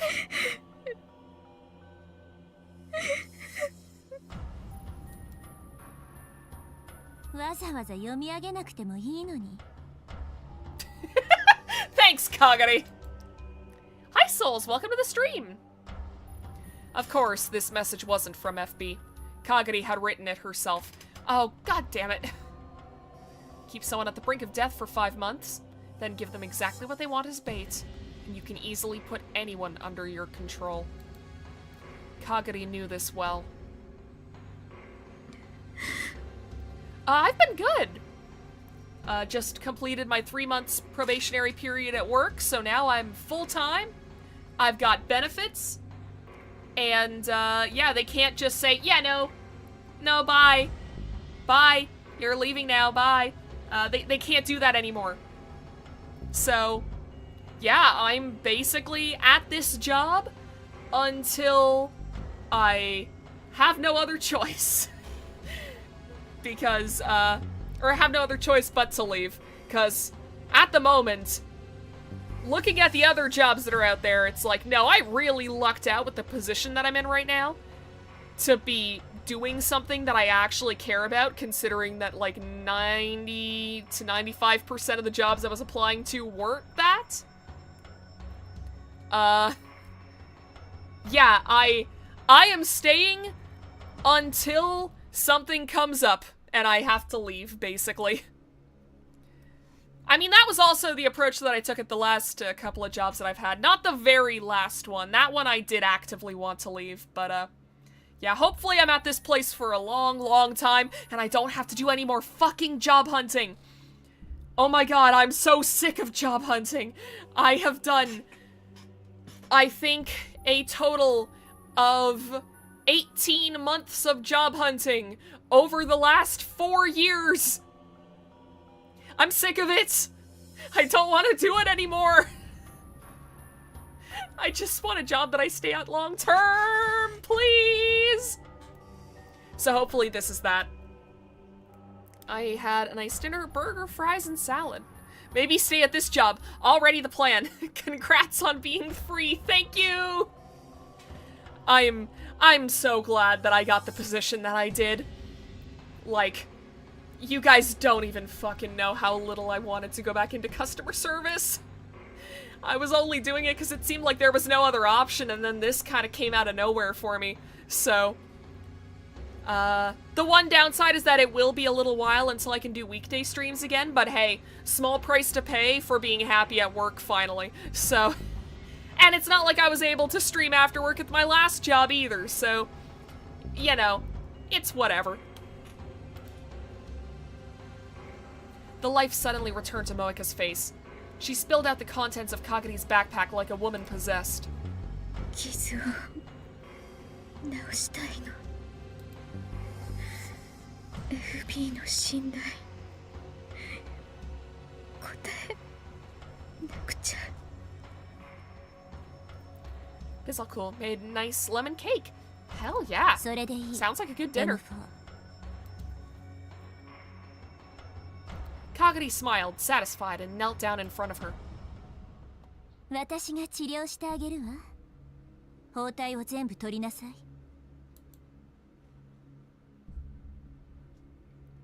Jeez.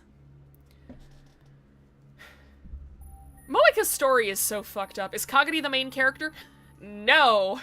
Okabe is still the main character of this game. We're just seeing from Kagete's perspective here. And right now, Kagete is definitely one of the bad guys. When Kagete left the apartment, the sun had set. She spent several hours treating Moeka's wounds. Her hand still smelled of medicine. It wouldn't go away for days, possibly. She sighed and put on her full-face motorcycle helmet, then went to the parking lot and got on her bike. 神様の声、そろそろ聞こえるかな? She whispered.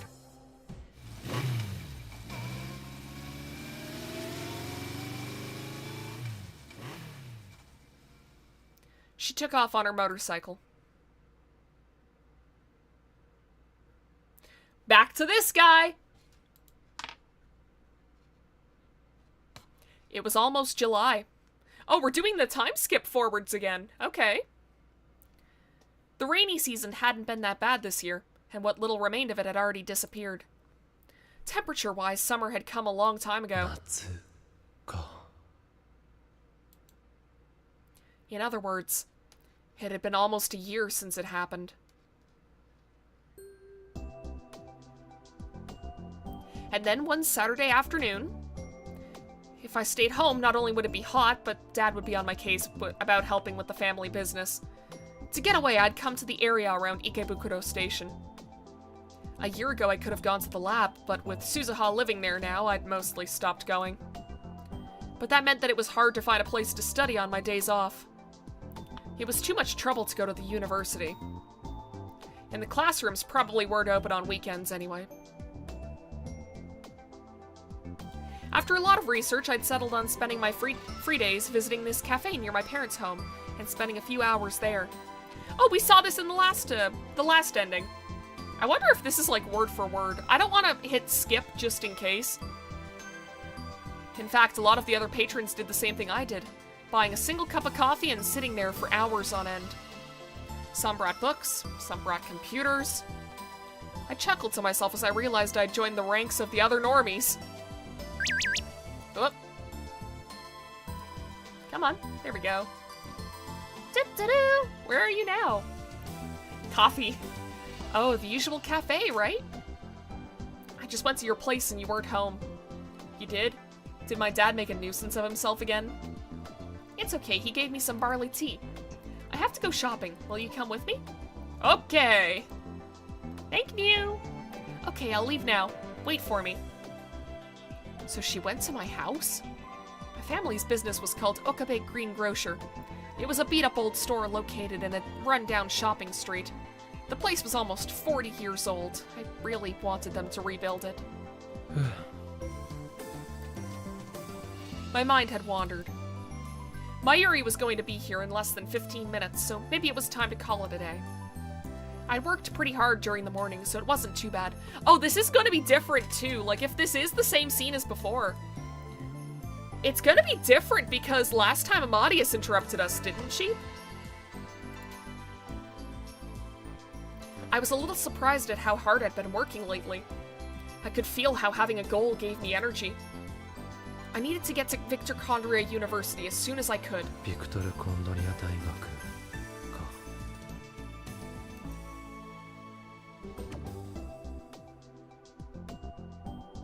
I was still in contact with Maho via email and chat. She was evidently busy with her research because she was always sleepy.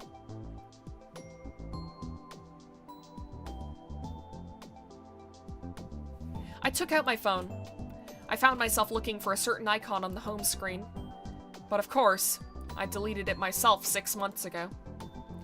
Amadeus. Was Kurisu doing well? Knowing her, she was probably coming up with some complicated theory. Or teasing Maho. It was also possible that she was visiting @channel and hiding it from Maho. アットチャンネル。 That's right. Kurisu had internet access. So it would make sense if she accessed @channel. But given that, アマデウスってネット掲示板に書き込んだりすることもできるんだろうか。 from the last ending! Yes! Kurisu had spent a lot of effort last summer trying to argue with John Titor on @channel.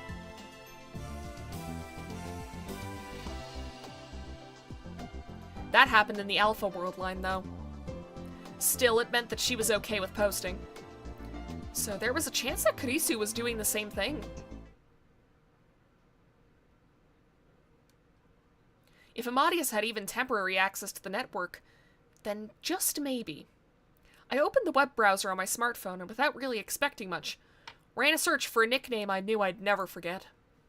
Kurigohan and Kamehameha. It was the handle that Kurisu had once used. I spoke without thinking. I bowed my head a little towards the other customers, who were staring at me coldly, and looked back at my smartphone. Amazingly, the search turned up several hundred results! Holy shit! They were all comments on @channel. In this timeline, the dead internet theory started early!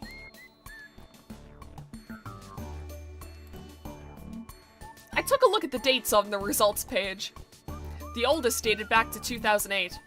Those must have been written by Kurisu when she was alive. I never expected to see traces of her here. っていうか、投稿しすぎだろう。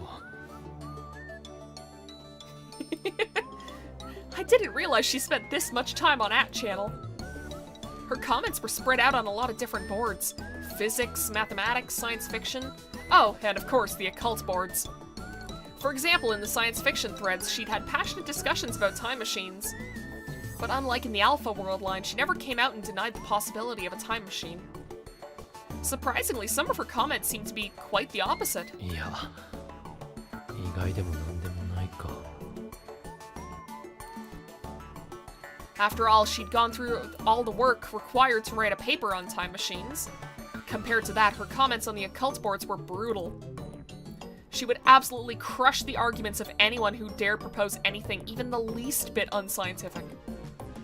Supernatural phenomena like crop circles, poltergeists, and spontaneous human combustion. Out-of-place artifacts, the Mayan doomsday calendar, conspiracy theories about how human DNA had been brought from another planet. She broke them down and refuted them with a cold thoroughness that even drove away her own side, and if anybody dared challenge her, she'd leave them flat on the canvas. It was just like Kurisu. Her comments offered so little room for discussion, it was aggravating to read them. Did she actually enjoy all this occult stuff? She put enough energy into this that I couldn't help but wonder. いくらなんでも大人げなさすぎだろう。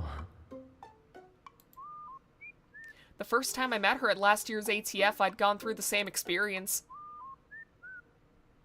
But after a certain point, the Kurigohan and Kamehameha comments suddenly stopped. This is exactly what the image I saved was for. The cutoff date was July 27th of last year. The day Kurisu died. Her last comment was a slightly too heated response to someone who was mocking Dr. Nakabachi's Time Machine press conference. My chest tightened with the sensations of nostalgia and sorrow. I decided to close the browser. But then I stopped as soon as I saw her next comment. I brought the phone closer to my face and stared at it again and again.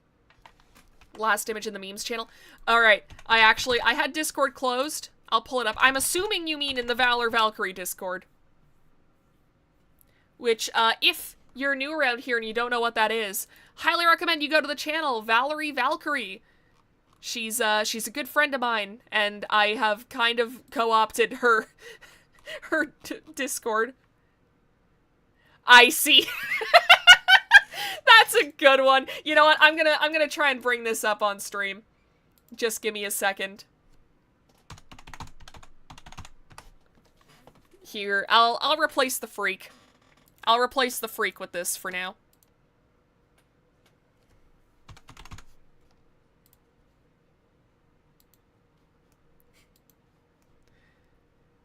Okay, it's gonna be a little fucked up at first. Here, let me just... There we go. This is the picture that 100th Assassin is talking about. Awesome. Alright. I'm gonna revert this back, I think. There we go. Okay.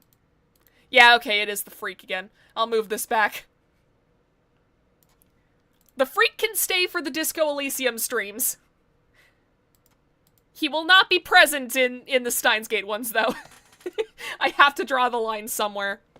Also, thank you for putting the crab in jail. It's glom.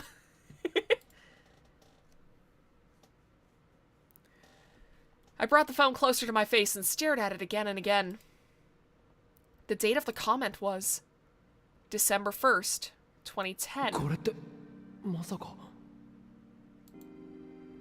Kurisu died in July 2010. So this couldn't possibly be her. So who was it? Was it someone else who'd taken over the identity of Kurigohan and Kamehameha? I keep wanting to repeat the Kame part. Or was it... Since there was no trip code, I couldn't tell for certain. Trip code. An encoded string of characters that appears next to the name on the @channel message board. By entering your name as name, # some word, you can cause some word to appear in encrypted form. Interesting.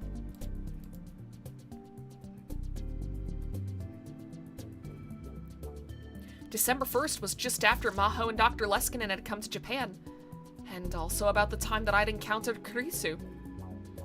After that, Kurigohan and Kamehameha commented at about a rate of once per week. I looked for the most recent comment.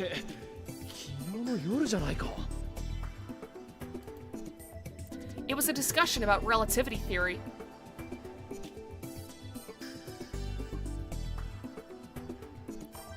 She really did get foul-mouthed when she went on @channel.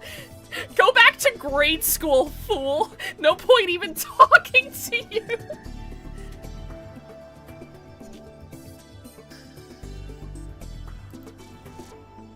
But then I realized that she said the same thing to me face to face. If this wasn't some imposter, if this really was Kurisu, what a miraculous and yet stupid story. Did Maho and Dr. Leskinen know about this, I wonder? Probably not. Kurisu wasn't going to tell them. I couldn't help but laugh. Should I try to make contact with her? I wanted to see if this Kurigohan and Kamehameha really was Kurisu. And then I came up with a good handle. Salieri's neighbor. Of course, this was a knockoff of Maho's ID. If Kurigohan and Kamehameha was really Kurisu, she'd have to notice it, right? Okay.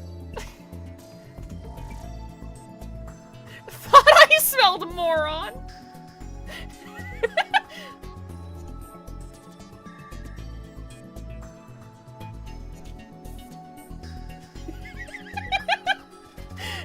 there! It's posted!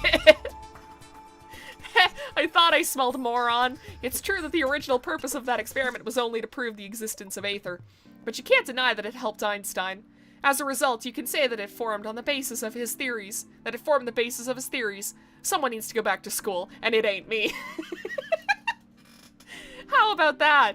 I wrote something deliberately provocative, and importantly, I'd mixed in some mistakes. Not to brag, but I thought I knew a lot more about Kurisu than Maho did. あっさり釣られるはずだ。クリスならな。Fishing. The act of catching fish. Well, yes! Also refers to deliberately provoking someone on an anonymous internet message board, or typing in deliberately false information and then enjoying the angry response. Ah, so like trolling. It's like trolling, but with a purpose.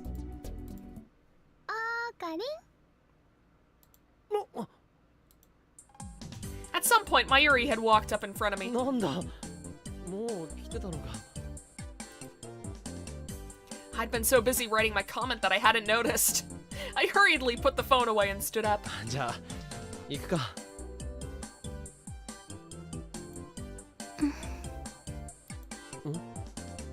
どうした？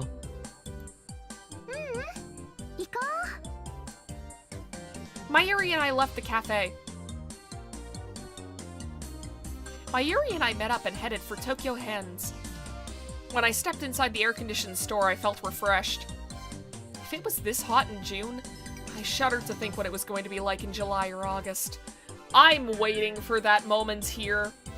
We've already had some pretty warm days. The issue is that at the moment, we've been alternating between like, oh, it's like +10, and everything is really nice, and really, like, everything is coming back to life, like the grass is turning green. Oh, it's the next day? Now it's snowing. And it's -5 degrees Celsius. Have fun, shithead. It's like, please, just pick which one you're gonna be. Pick whether you're gonna be warm or cold, please. Please. Do I actually have that button? Oh, wait. No, this should play. Is please one of the ones I added back to the soundboard? It wasn't! Fuck. Alright. Yep, range has been from 70 to -10, exactly. Like last week, on my Monday drive, I think for the last half of it, like, I didn't even wear a coat. I was like, oh, it's really nice out, you know? I'm getting... You know, the breeze was a little bit cold, but it's like, nah, this is a nice spring day. I got my t-shirt and jeans on. That's all I really need.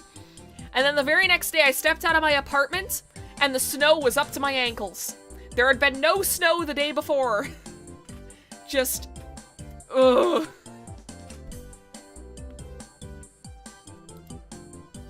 But yeah, it's like, I can't say I'm looking forward to the summer, but at least I'm gonna know what the outside is gonna look like before I leave my apartment.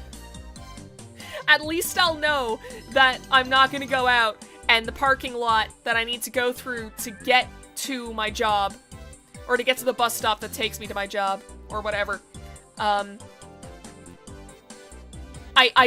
want to know that it's not gonna be a fucking ice rink. Look out the window? Nah.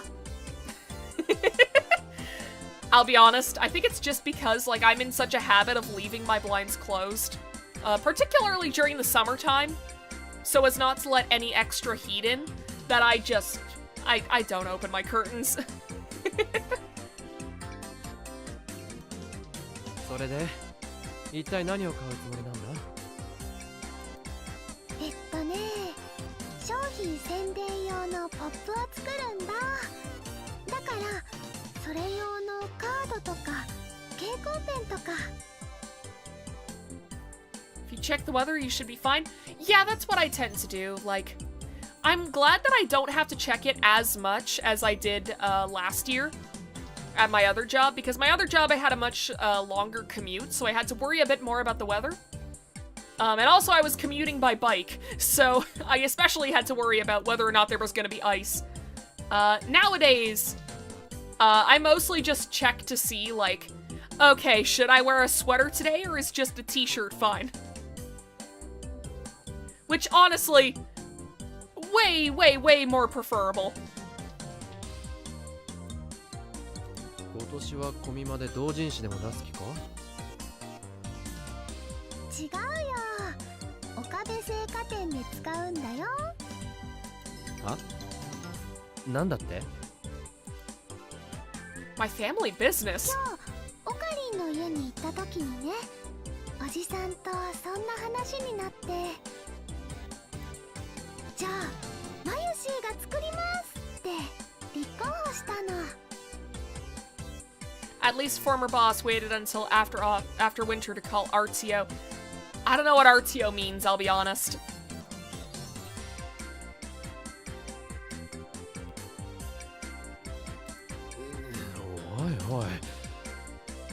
Actually, I have access to the internet. Oh, return to office. Oh, I see. Yeah, that is good. Winter is such hell for commuting, it sucks. Like, I'm fortunate now that my commute to work isn't as bad as it used to be, but like, oh boy. At my last job, eventually, I just kind of resorted to, like, Ubering in and out because I was getting paid enough that that wasn't a huge deal. I couldn't do that with my current salary. But at the time, I was getting paid enough that I was able to just, you know, Uber to and from. But I'm very glad that I don't have to bike anymore because, that just wiped me the hell out. As it turns out, doing an hour and a half of cardio every single day, will just completely destroy any amount of mental battery that you have. Yeah, I fucking lucked out with my current job. That's all I'm gonna say. My dad could be such a jerk. お前がそんなことする必要ないんだぞ。でもマユシーがやりたいからやっているのです。本当にいいのか？オカリンやおじさんおばさんにはいつもお世話になってるから。じゃあ代わりに今度何かプレゼントするよ。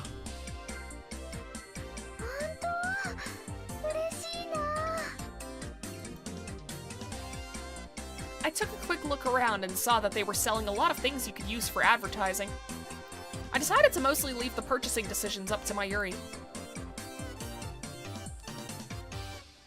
She spent quite a while deciding what to buy. But, well, maybe because of all the time she spent at May Queen Yan, her taste ran in the direction of cute and anime. ねえねえ、こっちのハート型のも可愛いよ。野菜や果物を売るのにハート型なんてどう使うつもりだ？例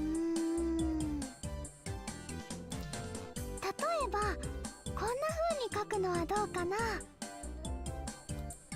おっきな松茸くん、今夜のおかずに奥さんいかが？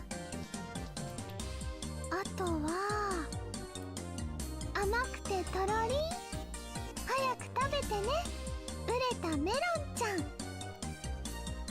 Okay, maybe say something else.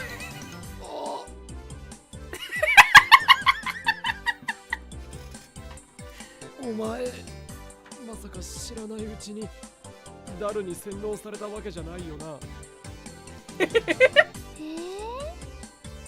ああ、いや、なんでもない。Mayuri looked confused.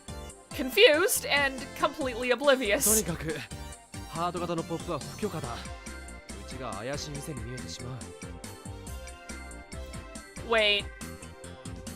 Is Matsutake Japanese for eggplant? Because that would make this even worse.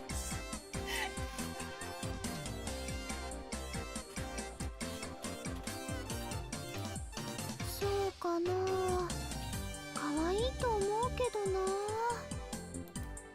愛くなくていいんだって。 My original intention not to interfere had gone by the wayside. そもそもこれ以上買っても絶対余るぞ。 Okay, she's not buying the melons. She's trying to sell them, basically. My shopping cart was already filled with cardstock of various colors and これ shapes. だけあれば当分困らないだろ。そうだね。じゃあここまでにしよう。 We went to the cash register to check out. But since it was a Saturday, the checkout area was overflowing with shopping carts. Since it was going to take a while, I sent Mayuri to browse the toy section on another floor. I knew they'd have some stuff from one of her favorite shows, Rainet's Kakaru. Mayuri looked apologetic, but did what I told her to. In the end, I waited a whole 15 minutes at the register. As an apology, I decided to get the present I promised her. She seemed really happy as she stared at the keychain. It was Upa, the mascot character from the Rainet's Kakaru series. I told her when she went over to the toy section that she could pick out anything she wanted, and this was what she chose. ウーパならもう大量に持ってるのにずいぶん嬉しそうだな。しかもそれって普通の緑色のウーパだろ。レアなやつじゃないよな。レアなのは確かメタルウーパだっけか。 The most popular and rarest of the Upas was the shiny silver metal Upa. For example, whenever there was a lottery for rare Rainet's Kakaru stuff at the convenience stores, the top prize was always a metal Upa. Mayuri had told me once that they sold for tens of thousands of yen at auction. チッチッチ。 For some reason, Mayuri was wagging her finger at me. 違うんだな。これはね、緑のウーパさんだけど、普通のとは違うの。 Okay, we're getting into the movie discussion again. この前やってた映画に登場した緑の妖精さんウーパなんだよ。 Come to think of it, there had been a Rainet's Kakaru movie come out. There had been a Rainet's Kakaru movie out in spring. Had Mayuri sat in a theater full of little kids to watch it? 緑の妖精さん？映画のネタバレしてもいいかな。いいぞ、どうせ見ないし。今回の映画はね、バーチャル世界で悪のスーパーハッカーさんたちとバトルをするんだ。そのバーチャル世界が妖精さんの住む森なのです。スーパーハッカーさんはすごく強くてね、かけるくんもウーパもピンチになっちゃうんだけど、もうダメだっていう時にね、妖精さんたちが助けに来てくれるの。実はその妖精さんたちはかけるくんがお世話をしてた学校の花壇のお花さんたちだったんだよ。いつも優しくしてくれるかけるくんを助けるためにね、バーチャル世界でピカピカーンって光ってウーパと合体するんだ。それがこの緑の妖精さんウーパ。すっごくかわいいし、すっごく強いんだよ。まゆし感動したな。そういう話に弱いんだ。監督さん天才だよ。なるほどな。 It was rare for Mayuri to get this excited about something. I took a closer look and saw that the design was a little different from the standard Upa. I didn't know a lot about Upas, so I couldn't say exactly what was different. このキーホルダーね、結構あちこち探してたんだ。すっごく人気があってね、どこも売り切れだったんだよ。まさかハンズに残ってるなんて思わなかったな。ラッキーだったな。しかもこれが最後の1個だったんだよ。今日は来てよかった。オカリンとおじさんには感謝しなくちゃ。 Mayuri took the tag off the keychain, got her house key out of her bag, and carefully attached it. ねえオカリン、マユシーね、これずっと大切にするね。おお、そうしてくれ。くれぐれも買って5分でなくしたりしないようにな。It had happened before, after all. Yeah, this one. Like the metal Upa I'd won for her at the radio building. Mayuri had lost it no more than 5 minutes after I gave it to her. I'd wondered if she had ever found it. I didn't really want to remember that time in my life, so my memory of what happened to the metal Upa was vague.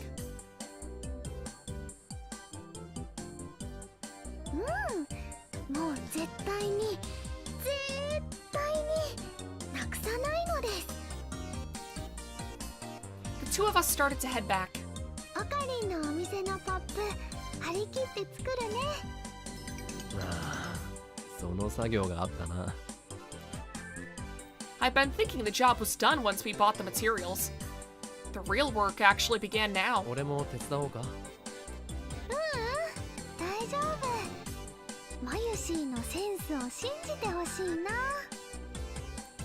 ハートマークのポップを買おうとしてた時点でセンスを疑うぞ。大丈夫だよ。まあ、ポップを作ってくれるだけでもありがたいから文句は言わないけどな。お母さんにメールしなきゃ。晩ご飯までには帰りますって。なんならうちで食べてってもいいぞ。どうせ親父やおふくろが引き止めるだろうし。どうしようかな。 Mayuri really is too peppy for this world. I mean, that kind of sums up the first Steins Gate.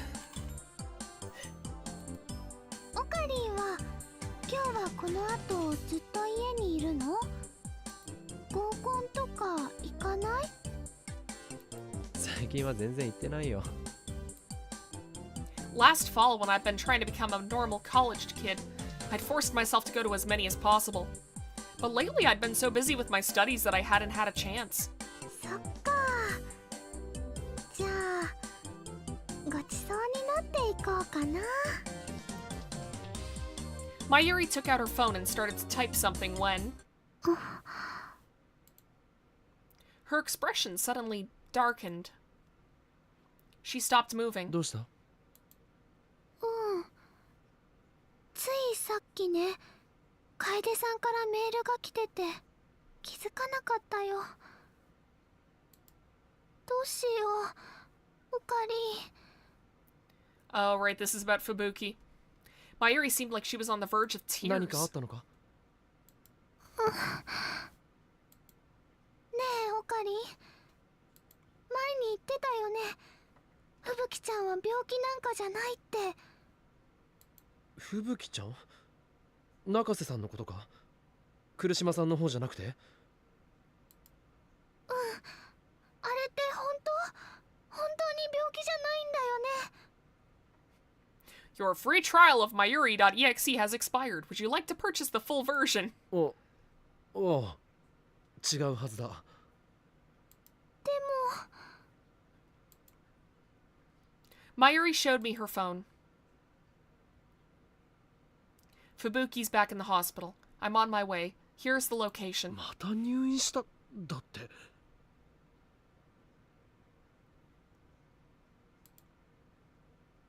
I couldn't believe what I was seeing on the screen. You know what? I think it is just the fact that, like, that scene with Kagari and Moeka happened. But after previously seeing, you know, like a faked email from someone, like, I'm sure this one is true. It's just like, now every time that I look at one of these, like, emails that people receive, I'm gonna be like, oh, was it actually from the person you think it was? Did it actually come from this person, or is someone just using them? Is someone trying to manipulate you? couldn't believe what I was seeing on the screen.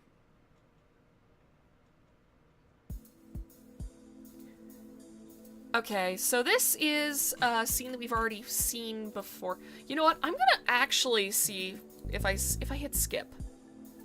Okay, no, this is new. Okay, well, it is getting close to 9, so I think I'm gonna save, and we're gonna save the rest of this for a different stream. And of course, always, oh, no, always save twice, just to be safe. And now we're just gonna go to the just chatting screen. So, that was interesting.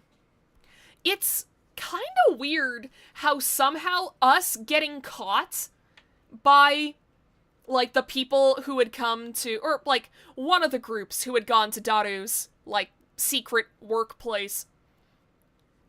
It's strange that the timeline where we get caught is somehow better than the one where we don't. Because I know I was, like, questioning that at the beginning of the stream, like, oh, how is this, how is the other one the bad ending, this is way worse, but it's like, okay, so Maho already knows the truth, so we don't have to explain it to her after she's brainwashed. Dr. Leskinen doesn't realize that Okabe knows anything. We don't have access to Amadeus, which does also kind of suck. That is a bit of a double-edged sword, because we saw how much Amadeus could help us in the first ending that we got.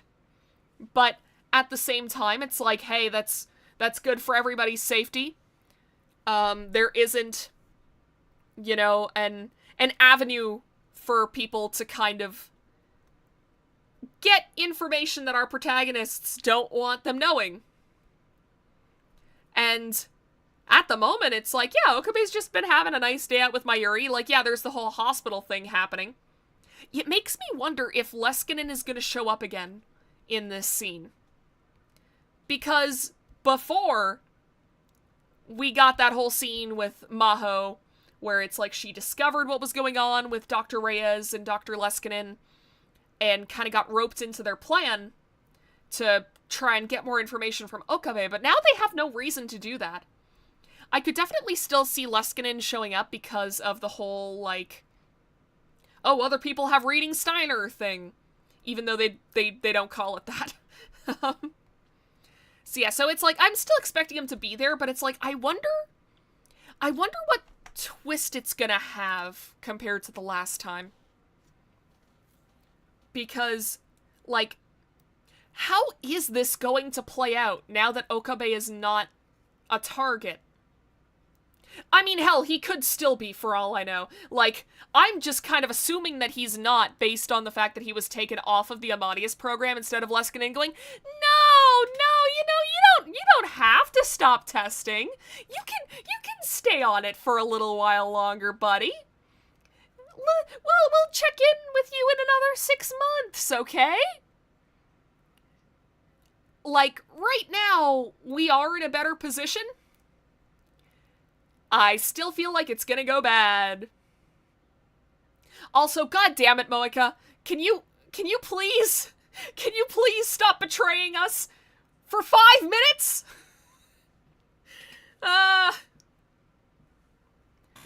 Good God. That woman needs so much therapy.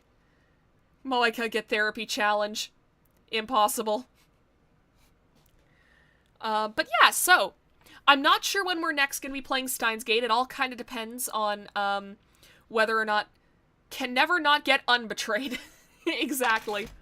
I will say next weekend, there's probably not going to be any stream on the channel because next weekend is Easter. I'm going to be off visiting family for most of it, and then I'm not getting back until Saturday night, and I usually like having a full day on the weekend, like, completely to myself. So, that's going to be next Sunday for me. That's going to be the only chance that I'm going to get. So, but yeah, I am looking forward to it, though. My grandma's going to cook a nice dinner. We're going to have pizza the first night that I'm down. And it's probably going to be from, like, this one local place that makes the best fucking pizza. It's so good. They put on as much pepperoni as they put on cheese on those pizzas. It's so fucking good. But yeah, so I hope you guys have a nice Easter as well. I hope you guys eat so many chocolate rabbits. Or at least, like, you know, Cadbury cream eggs or something. Although those fucking things are expensive nowadays. But, yeah, so no stream next weekend. I'm just gonna say that right off the bat. I mean, it depends. If Val is like, yeah, I really want to do Disco Elysium, then I will, but don't be expecting a stream from me next weekend. And if I do stream, make sure to follow me over on Blue Sky at Cipher Novella. It's the same as my Twitter, because I will be posting there. Same with how I posted the link to Alistair's birthday, although, in retrospect, I really should have done, like, a quote repost, and been like, hey, we're doing Jackbox, and I'm in it. Understood, expecting 7 streams next week. Baby oh baby, prepare for disappointments. But, yeah, so, after next weekend, it'll go back to normal. I'll be streaming every Sunday. And, yeah, it'll either be more Steins Gate or it'll be some Disco Elysium with my good friend Valerie Valkyrie. If you haven't been keeping up with those VODs, I highly recommend that you go check them out. It's like the first stream series that I'm like, yeah, I should actually just make this a playlist automatically and just have the videos or have the VODs automatically go there. You know, like a streamer who knows what they're doing would do. Also, figured it out. Damp hands and swift keys make the phone swear. Yeah. Oh god, I have so many problems with my phone. Ah, excuse me.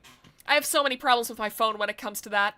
Because, like, my phone, like, it was mostly bad during the winter. When I was going from, you know, like, -20 outside to, like, +20 inside. There'd be, like, a like thin layer of condensation over my phone because of the sudden temperature change. And then it would just, like, stop responding to, like, half of my inputs. Like, I would be trying to type something, and it would only register, like, maybe a third of the key presses I was doing, and I would have to wait for, like, 5 minutes for my phone to be normal again. It sucked. It sucked big time. I've never had that problem with a phone before either, so who fucking knows? But yeah, it's not great. Phone makers, make better touchscreens challenge. God, that also reminds me, it's like I keep wanting to play Project Sekai, and I just remember the last time I tried to play it on my phone, where I was playing on one of the easy tracks, or like on easy difficulty. Because I'm like, okay, it's a new rhythm game, I'm just trying it out. And I think it was even like just the tutorial. And it's like, I'm hitting the notes, and it would just not register that I had tapped the screen. And it would just break my combo. And the thing is, I tested it multiple times to see if, like, if it was me, because I'm like, okay, I haven't played any rhythm games in fucking ages. So maybe I'm just rusty. Maybe I just think I'm hitting the note right and I'm not tapping the right part of the screen. No, I tried this same song like 3 times, and that one note, I hit that note like 3 times. All 3 times, it didn't register. It fucking sucked. And now it's like, okay, a lot of people really love this game. A lot of, really well-known Vocaloid producers have made stuff for it. Hell, even Flavor Folly, which is, one of my favorites, I guess, like, English Vocaloid producer groups? I don't know what you would call it. Even they have done a song for Project Sekai at this point. It's like, I want to play it! I want to see what all the fuss is about. But for some reason, my phone is just like, no, you're just not allowed to be good at rhythm games on this device. Sorry. In this case, it makes my phone turn emotional into something much worse. Oh no. I don't know if I even caught that. Oh, okay, I see. You deleted the message before I could see it. Alright, well, It's all good. It's all good. But, yeah, I mean, outside of my rambling about smartphone screens, I don't really think I have much else to talk about. So let's get into the normal end of stream stuff. So if you're new around here and you like what you saw, hit the subscribe button and hit the notification bell. You'll be notified whenever I go live in the future. And also, if you want to know when I'm going live on someone else's stream, if you want to know when I might be canceling a stream, if you want to know when I might be going live just for fun, because I have considered it. I have considered doing like a couple of streams that were just like, hey, I just want to fuck around in a video game anyways, so I might as well do it in front of an audience. I don't know if that's gonna happen anytime soon, I'll be real. I'm not really big on guerrilla streams, but I mean, if that ever does happen, it would be posted on there first. And also you get to see just like my little shit posts. I made one on Friday that was just like, shot of vodka and Dr. Pepper, call that medical malpractice.